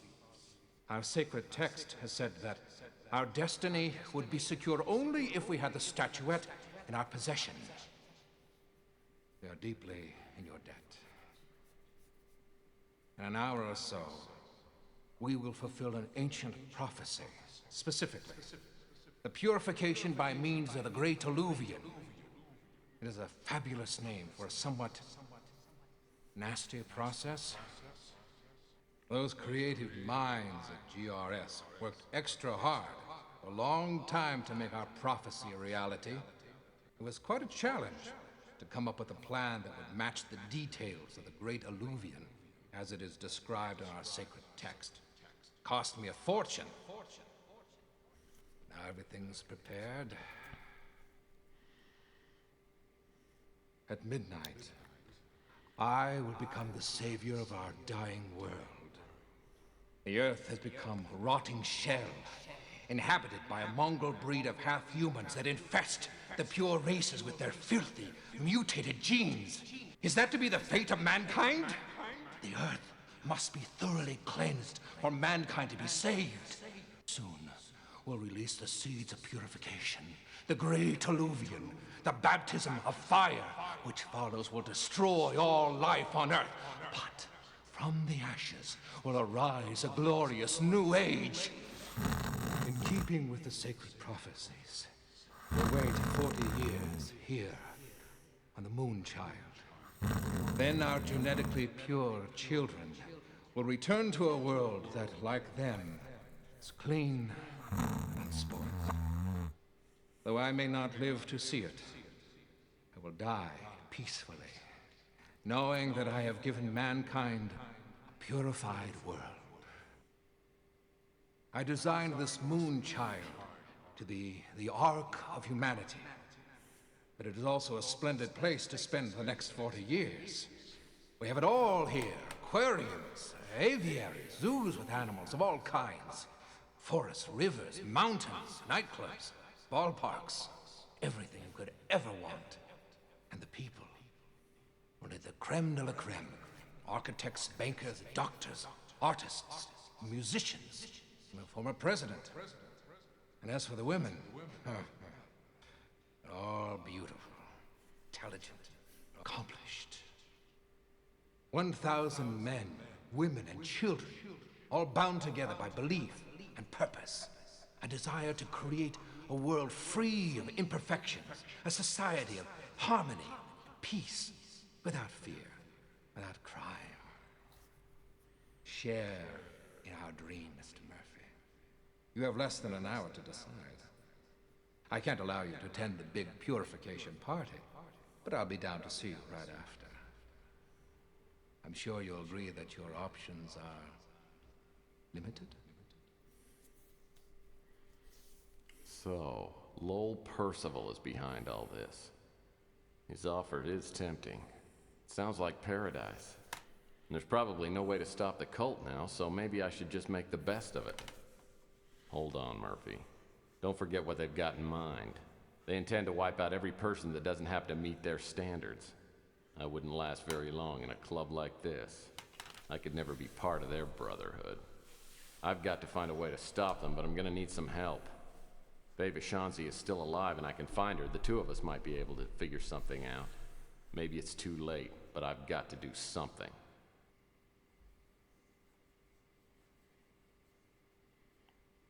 The monologue's done yet?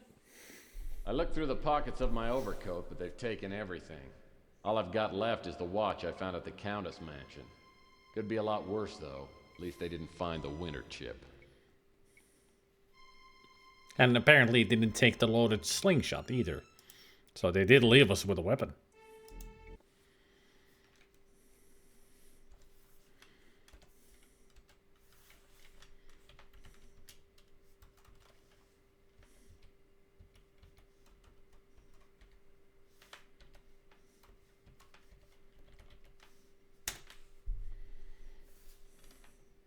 Back on Earth, this thing wouldn't last 10 minutes without getting spray painted. These columns are just for looks. Makes me wonder what's holding up the ceiling. Even the walkways in here are clean enough to eat off. This arboretum is like the Garden of Eden. The trees and plants are all real in full bloom. There's no place like this on Earth anymore. These columns are just for looks. The infinite void. Reminds me of my conversations with Milan Toad. Yeah, she was infinite void. Hey, I think I see my office from up here. Well, only if this is that side of the Earth.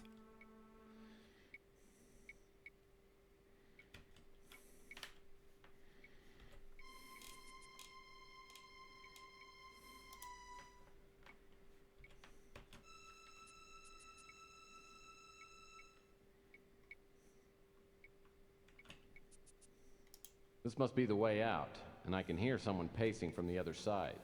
Probably the security guard. Well, if I'm not mistaken, that's a Puffbuster smoke detector.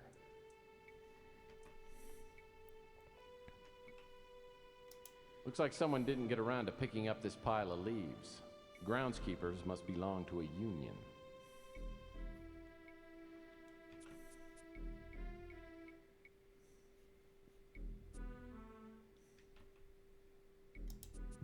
This piece of rock looks like it's come loose from the mortar.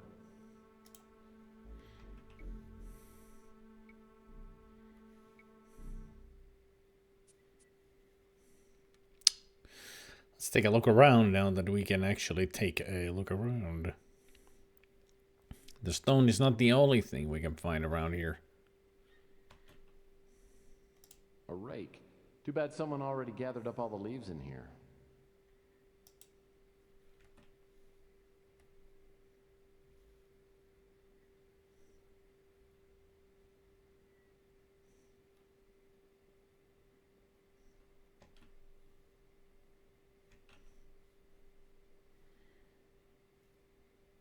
There is something else around here somewhere.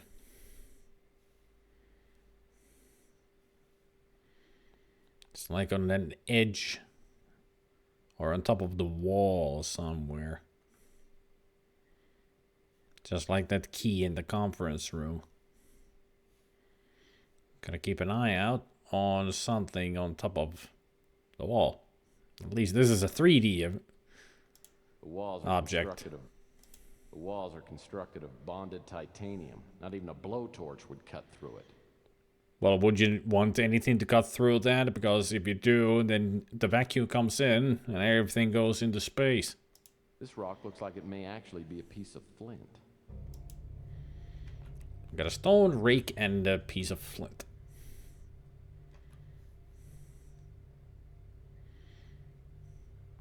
We are orbiting the moon. In the future, the moon is a lot closer to Earth.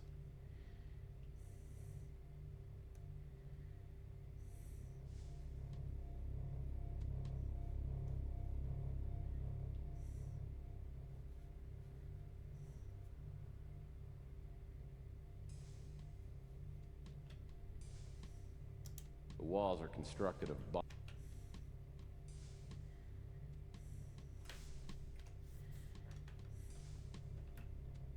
This door looks too accessible to be an exit.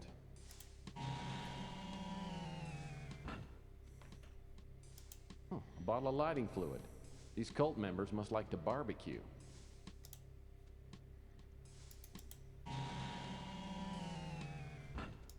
High-octane lighter fluid in the point and squirt container.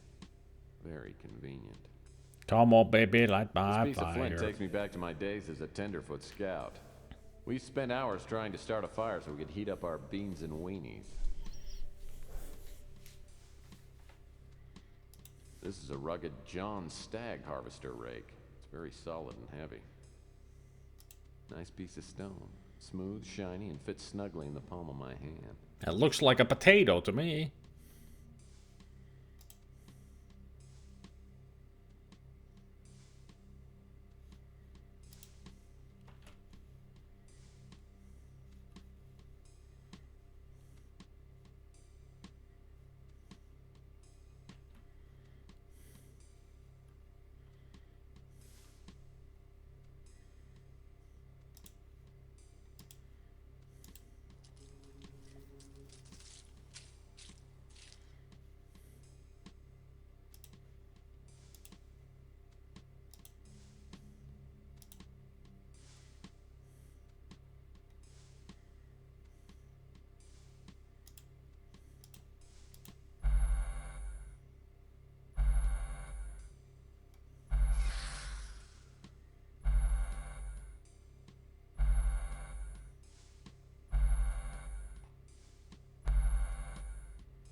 That is quite the tame fire with lighter fluid and sparks.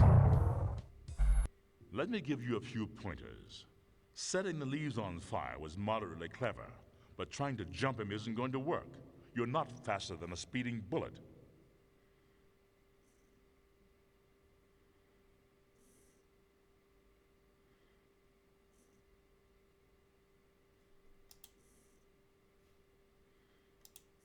I looked through the pockets of my overcoat. Looks like someone didn't get a...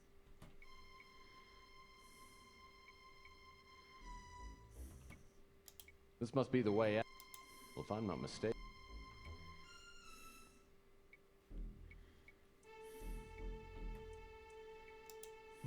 This piece of...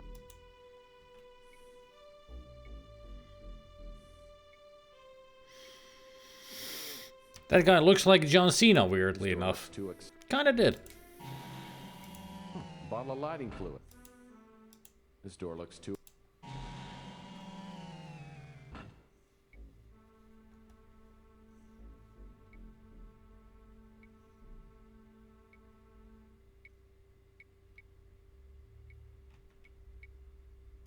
The walls are constructed of... This rock looks like it may act...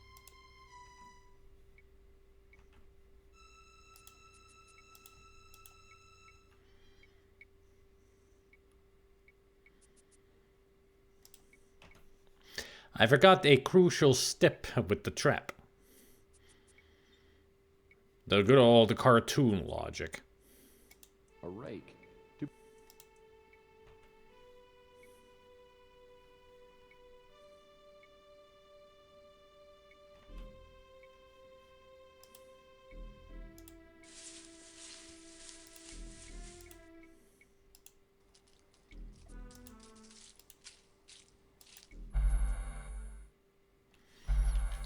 Now we wait.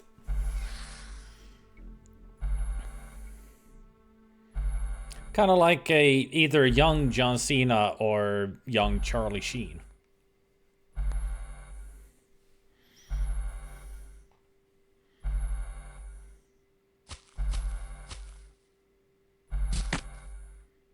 See?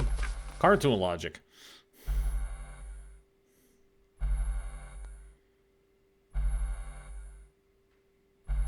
What an idiot. Oh.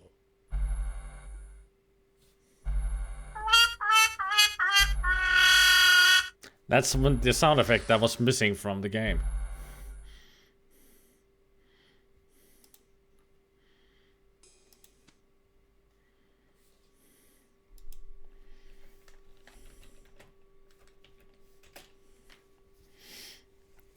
Hey,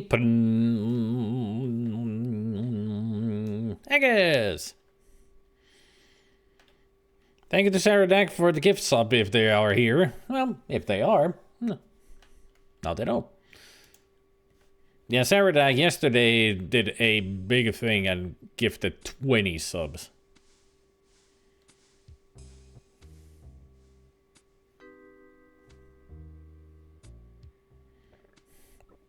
You happen to be one of the targets.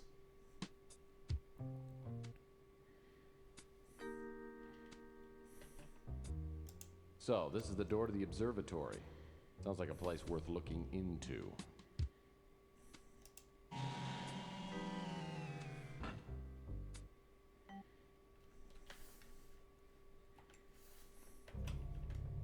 Those asteroids look like they're following the Moonchild around like big stone puppies. I guess the Moonchild has a big gravitational pull if asteroids are following it.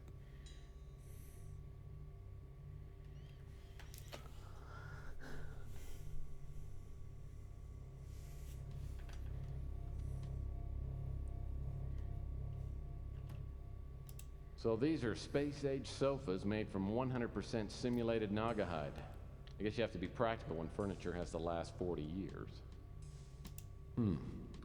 Space-age picnic tables. I mean, we did see that the video of it, which showed that it was like 1/20th of the moon's size. So this place is gigantic. A cocktail glass with a ceranite flex straw. The cocktail glass is worthless, but I love flex straws. Me too. Flex straws are fun. This flex straw is made of ceranite. It's practically unbreakable. Mine are made out of rubber and they're booming.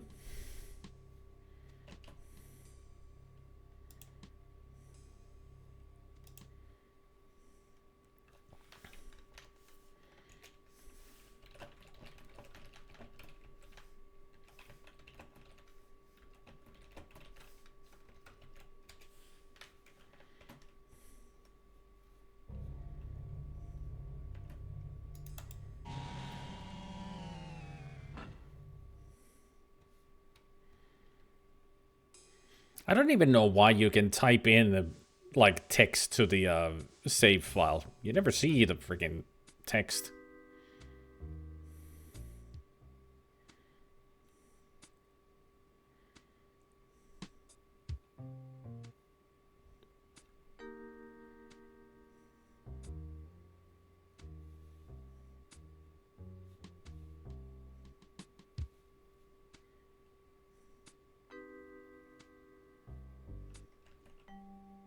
This door looks like it probably opens from the other side.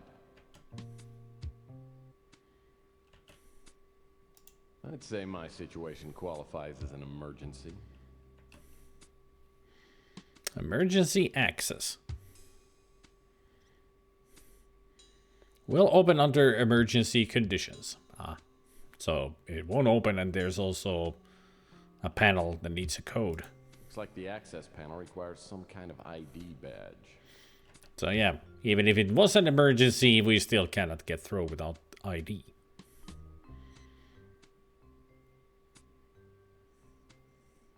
Let's see what else we find around here.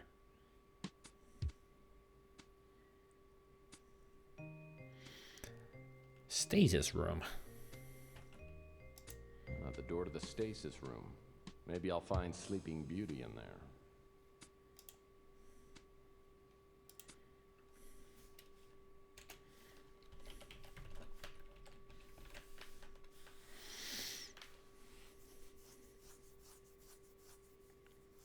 Have you seen the song that will represent Finland in the Eurovision Grand Finals? You mean Windows 95 song? Yeah, I've seen it. Also my favorite of the choices.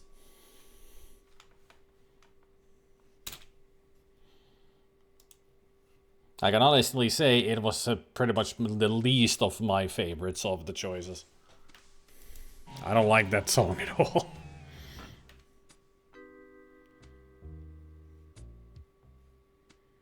As I enter the stasis room, I feel like I've stepped into a fairy tale. I'm no Prince Charming, but there's a Sleeping Beauty lying peacefully in a cryonic chamber. It's Ava Shanzi. Boy, do I need to talk to her. As I look around, I spot a console nearby. Looking it over, I figure it must be used to control the cryonic sleep state. If I can resuscitate Ava, maybe we can still stop the cult. I've seen consoles like this before. The 4 buttons along the top must administer injections. The 2 slider controls look like they regulate the air temperature and oxygen level inside the cryonic tube. I seem to remember that slider mechanisms like these are really sensitive and need to be moved slowly. Well, first things first. I'll need to turn this thing on.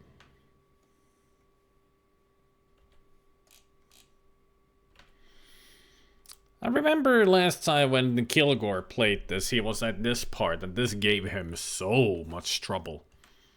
Which is, you know, makes sense, because this is evil. This is not an easy part.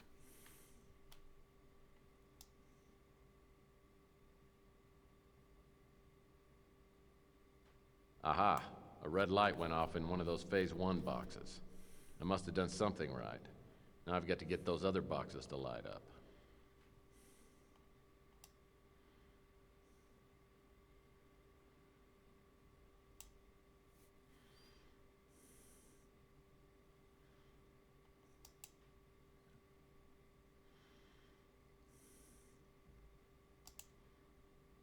Phase 1 complete.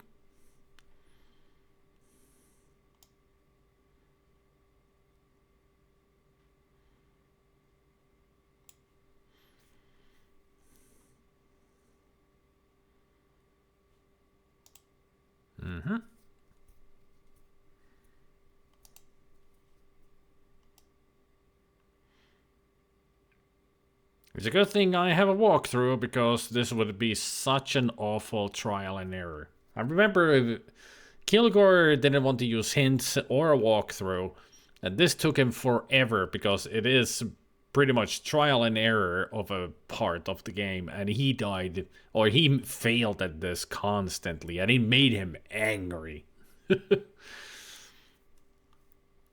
It's very rare to see Kilgore actually getting angry at games. Like, really angry.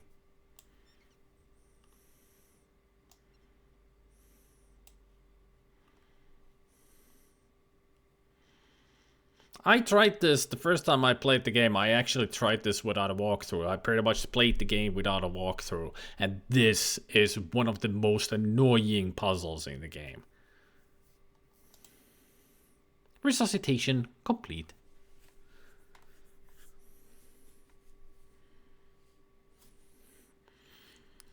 There's our Sleeping Beauty. So, is it all over? Are your prophecies taken care of? Look, prophecies aren't in my job description, okay? I'm just a humble PI trying to save the world as we know it. Well, if you're not in the cult, then what are you doing here?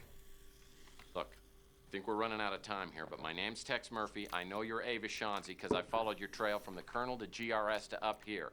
So why don't you tell me how you ended up getting freeze-dried? Percival has a thing for me, so he decided not to have me killed. Instead, he put me into stasis to keep me out of the way until after the purification. Well, I've got some good news and I've got some bad news. The good news is the purification won't start for about 45 minutes. The bad news is we've only got 45 minutes to stop these people. Luckily, I've got the winter chip, but you need to tell me how to use it. Well, how did you get it? Listen, there's no time for explanations now. We have to hurry. Take this. There are instructions on what to do with the winter chip. When you get into position, wait for my signal. In exactly 30 minutes, I'm going to create a power surge. That will give us our last chance to stop the cult. That note also has instructions on how to reach the escape pods. I'll wait until the last second, but hurry. And listen, Murphy, good luck. We get out of here, you can tell me your story.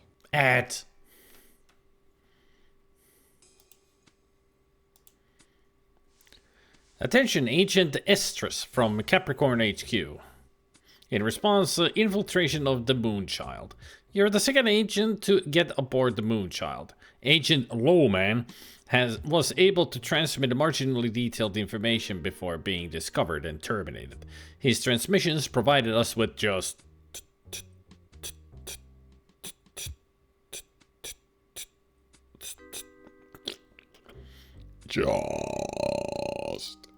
enough data to formulate a plan of action. Our computers tabulate its success-failure ratio at 3763. Get access to level 18 on the Moonchild. This level contains an arboretum, a main hall, a stasis room, and an observatory. Lucky for us. Locate and retrieve the link-up computer. Agent Lohman was able to hide the computer somewhere on the level 18 before he was discovered. You will need one of the Moonchild's own computer cables in order to attach the link-up computer to the Moonchild's main computer. Computer. There is a computer console linked to the Moonchild's main computer, hidden in computer somewhere in the computer wall in this computer level. Put the winter chip into the link-up computer and attach the link-up computer to the computer console. Open an emergency exit and move quickly to Bay D5. We cannot predict the effect of the winter chip's virus on the Moonchild's computer system, so it is impossible to say how much time you'll have to reach the escape pod. Good luck, Agent Estrus.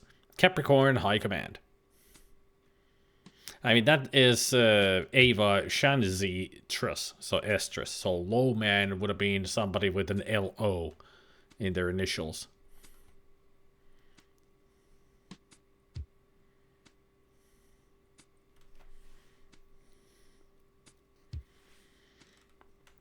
Hey, Burner King, do you think this has something to do with the computer? It's hard to tell. A bit too early to tell, but we still have only, 40 minutes to try to do something here with the winter chip.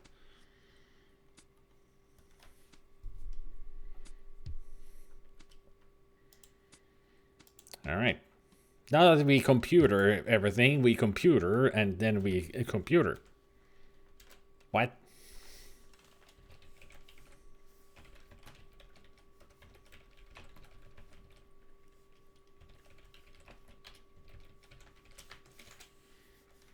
Computer 1.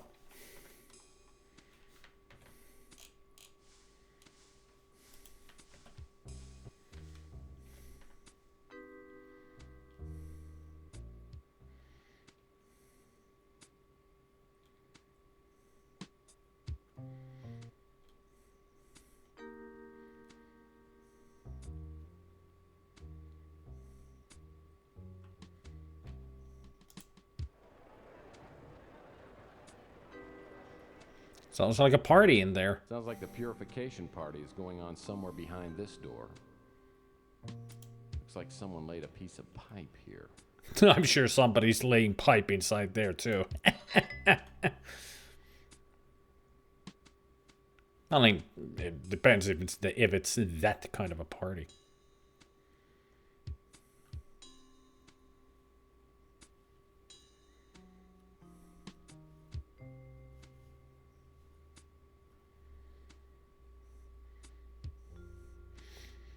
Why do I keep reading that as Burger King? No, I see Burger King. Burger King is not really my kind of a place. I've gotten Whoppers from it.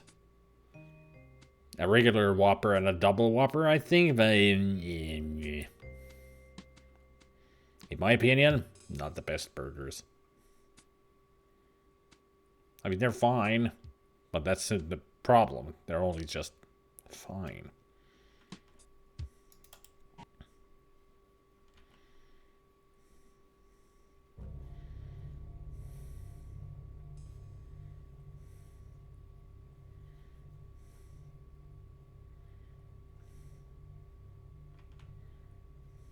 What a great tree. If I get off this godforsaken pleasure satellite, I'm taking it with me. It'd look great in my office. This floor panel looks like it's removable. I'll need something to pry it up with.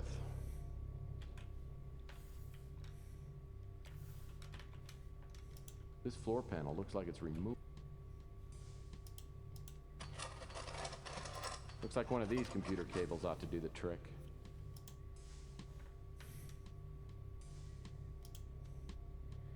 That is a computer cord.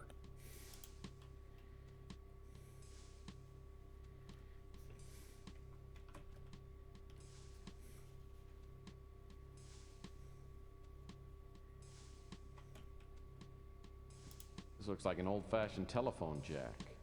No, it's a recessed button. I'll need something to reach in.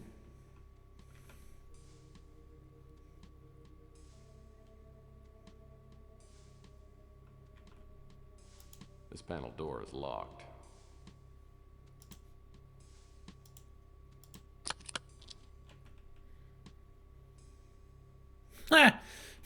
Lynx 986.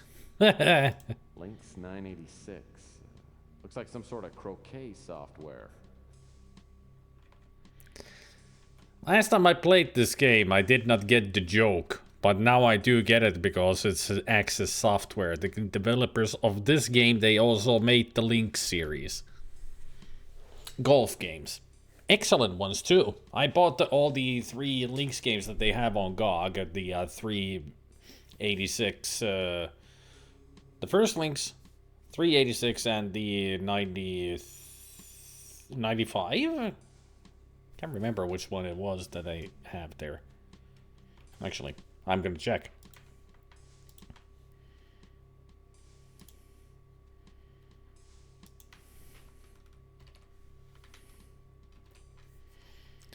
Yeah, 386 Pro, 1998 edition, and Lynx, The Challenge of Golf.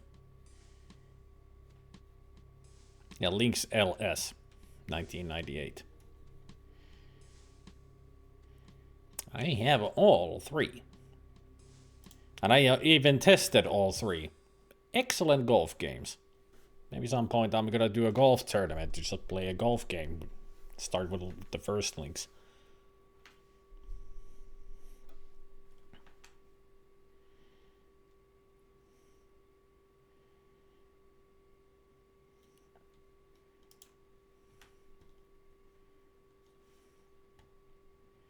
Leaderboard is by Access Software, Bannigan. They started with Leaderboard. But when they moved onwards, they made Leaderboard on the Amiga, and then they made Lynx. The same developer, same team. I mean, Lynx is pretty much Leaderboard, but more advanced. It's not much different when you compare them. Just the the user interface looks different, but it pretty much still works the same. And of course, it's more 3D. As in these kind of graphics.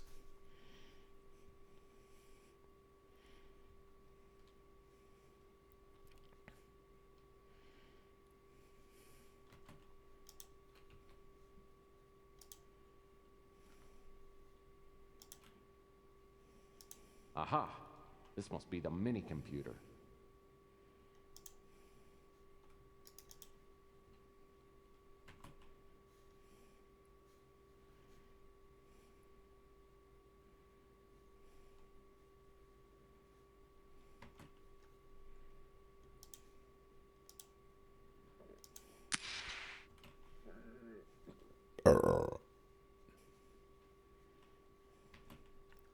No unauthorized use of downlink module. You don't tell me what to do.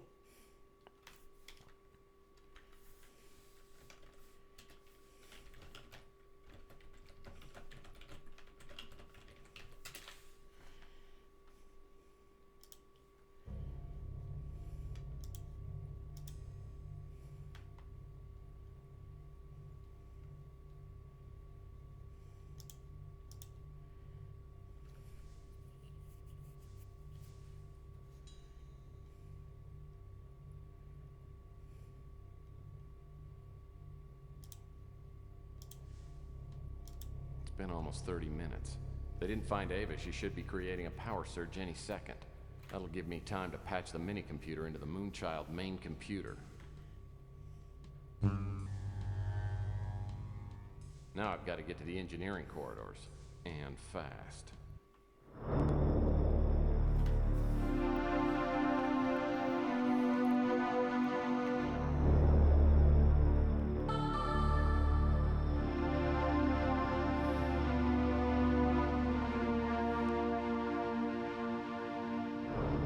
I've got a system warning on level 18, section J. I'm attempting to override that.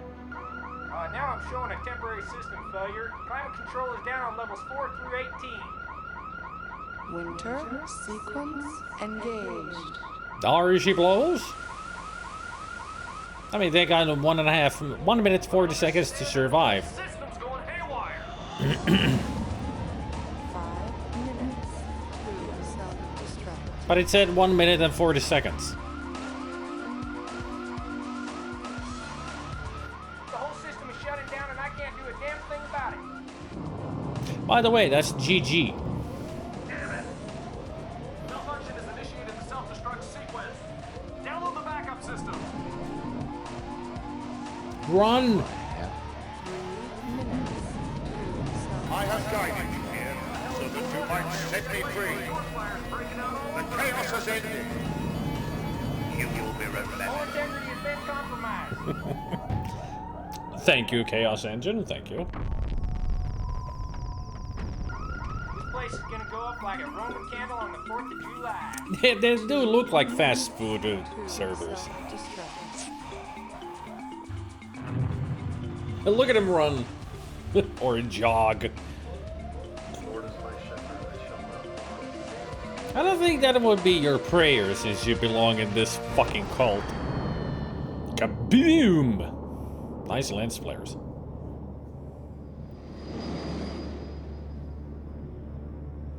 Still, nice lens flares. They didn't know that the Earth is a giant shining marble. That's not how lens flares work. Horrible lens flares, 0 out of 10 game. I would never play again.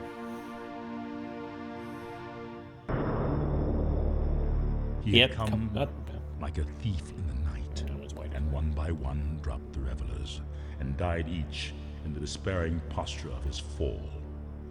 And darkness, and decay, and death held illimitable dominion over all. The Mask of the Red Death. A masquerade of the Red Death. Still, it's that story, the Red Death.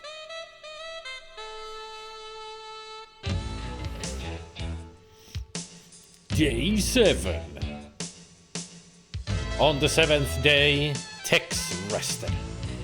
There's no gameplay, it's just end credits and cutscenes.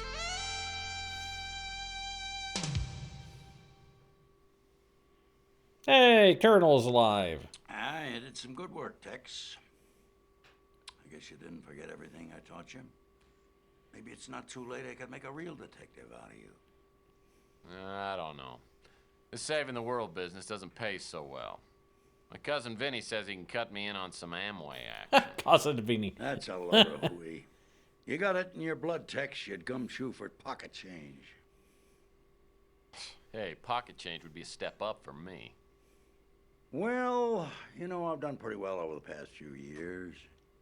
Put a few greenbacks away. But I'm not so young as I used to be. Maybe we could work out an arrangement. Huh? I'll be the brains, you be the legs. A lot of work out there for somebody with your skills. What do you say? Partners? Nah.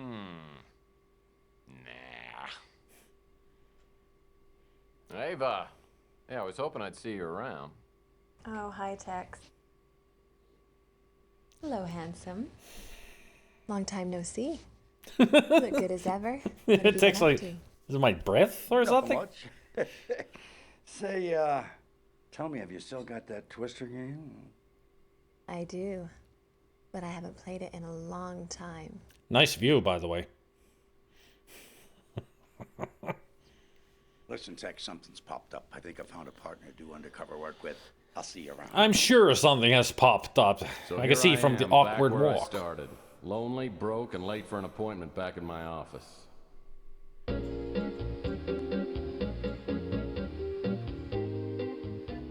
Okay, so maybe it's not a perfect world.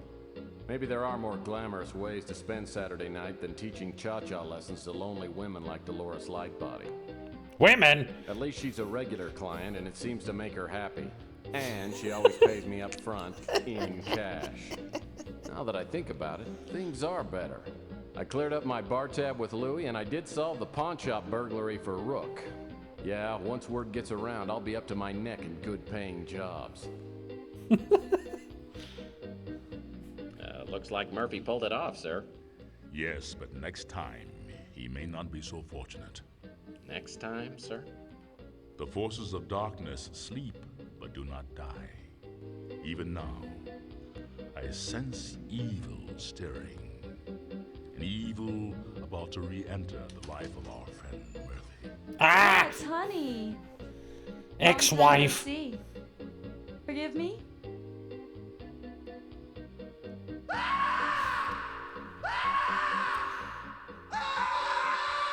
Familiar sounding screams. I think a couple of soldiers that just died in XCOM.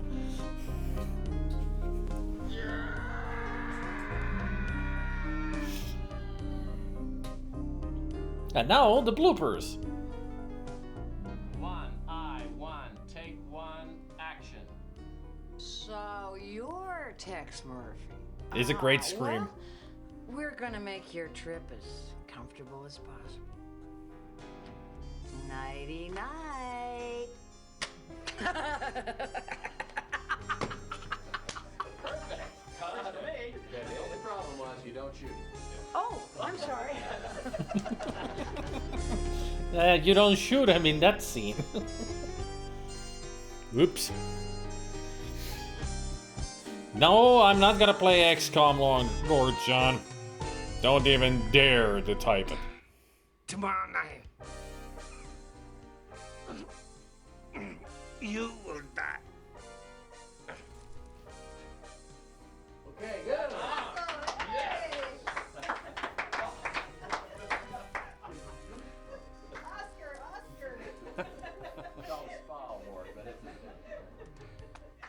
I was gonna say Dungeon Keeper, but if you insist. Sure, you would have said That's Dungeon perfect. Keeper. Let's do it one more time.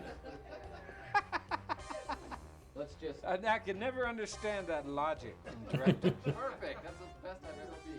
Let's do it one more time. My leg! Where is that from? It's familiar than my leg. Can't remember where it's from. I just know it's my leg! Oh, SpongeBob, right. I've seen that scene somewhere, or at least that meme. So that you might set me free. The chaos has ended.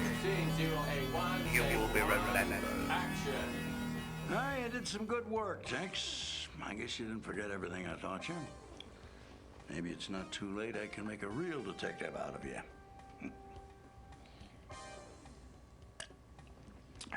That's terrible shit. That's terrible, Jin. Geigers provided by Dizzy Geiger Farms USA. No Geigers were harmed during the production of Under a Killing Moon. Good to know.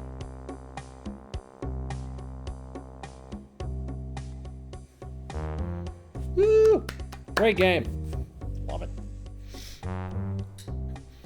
Are there any modern games made in this style? They are so cool. There are a lot of... Well, not a lot of, but there are quite a few FMV games these days. There's Contradiction that was made like 7 years ago. Then there's... what was that horror game? Made by the same people that made Contradiction. Into the Night or something like that. Both made by the same people, and they are FMV games.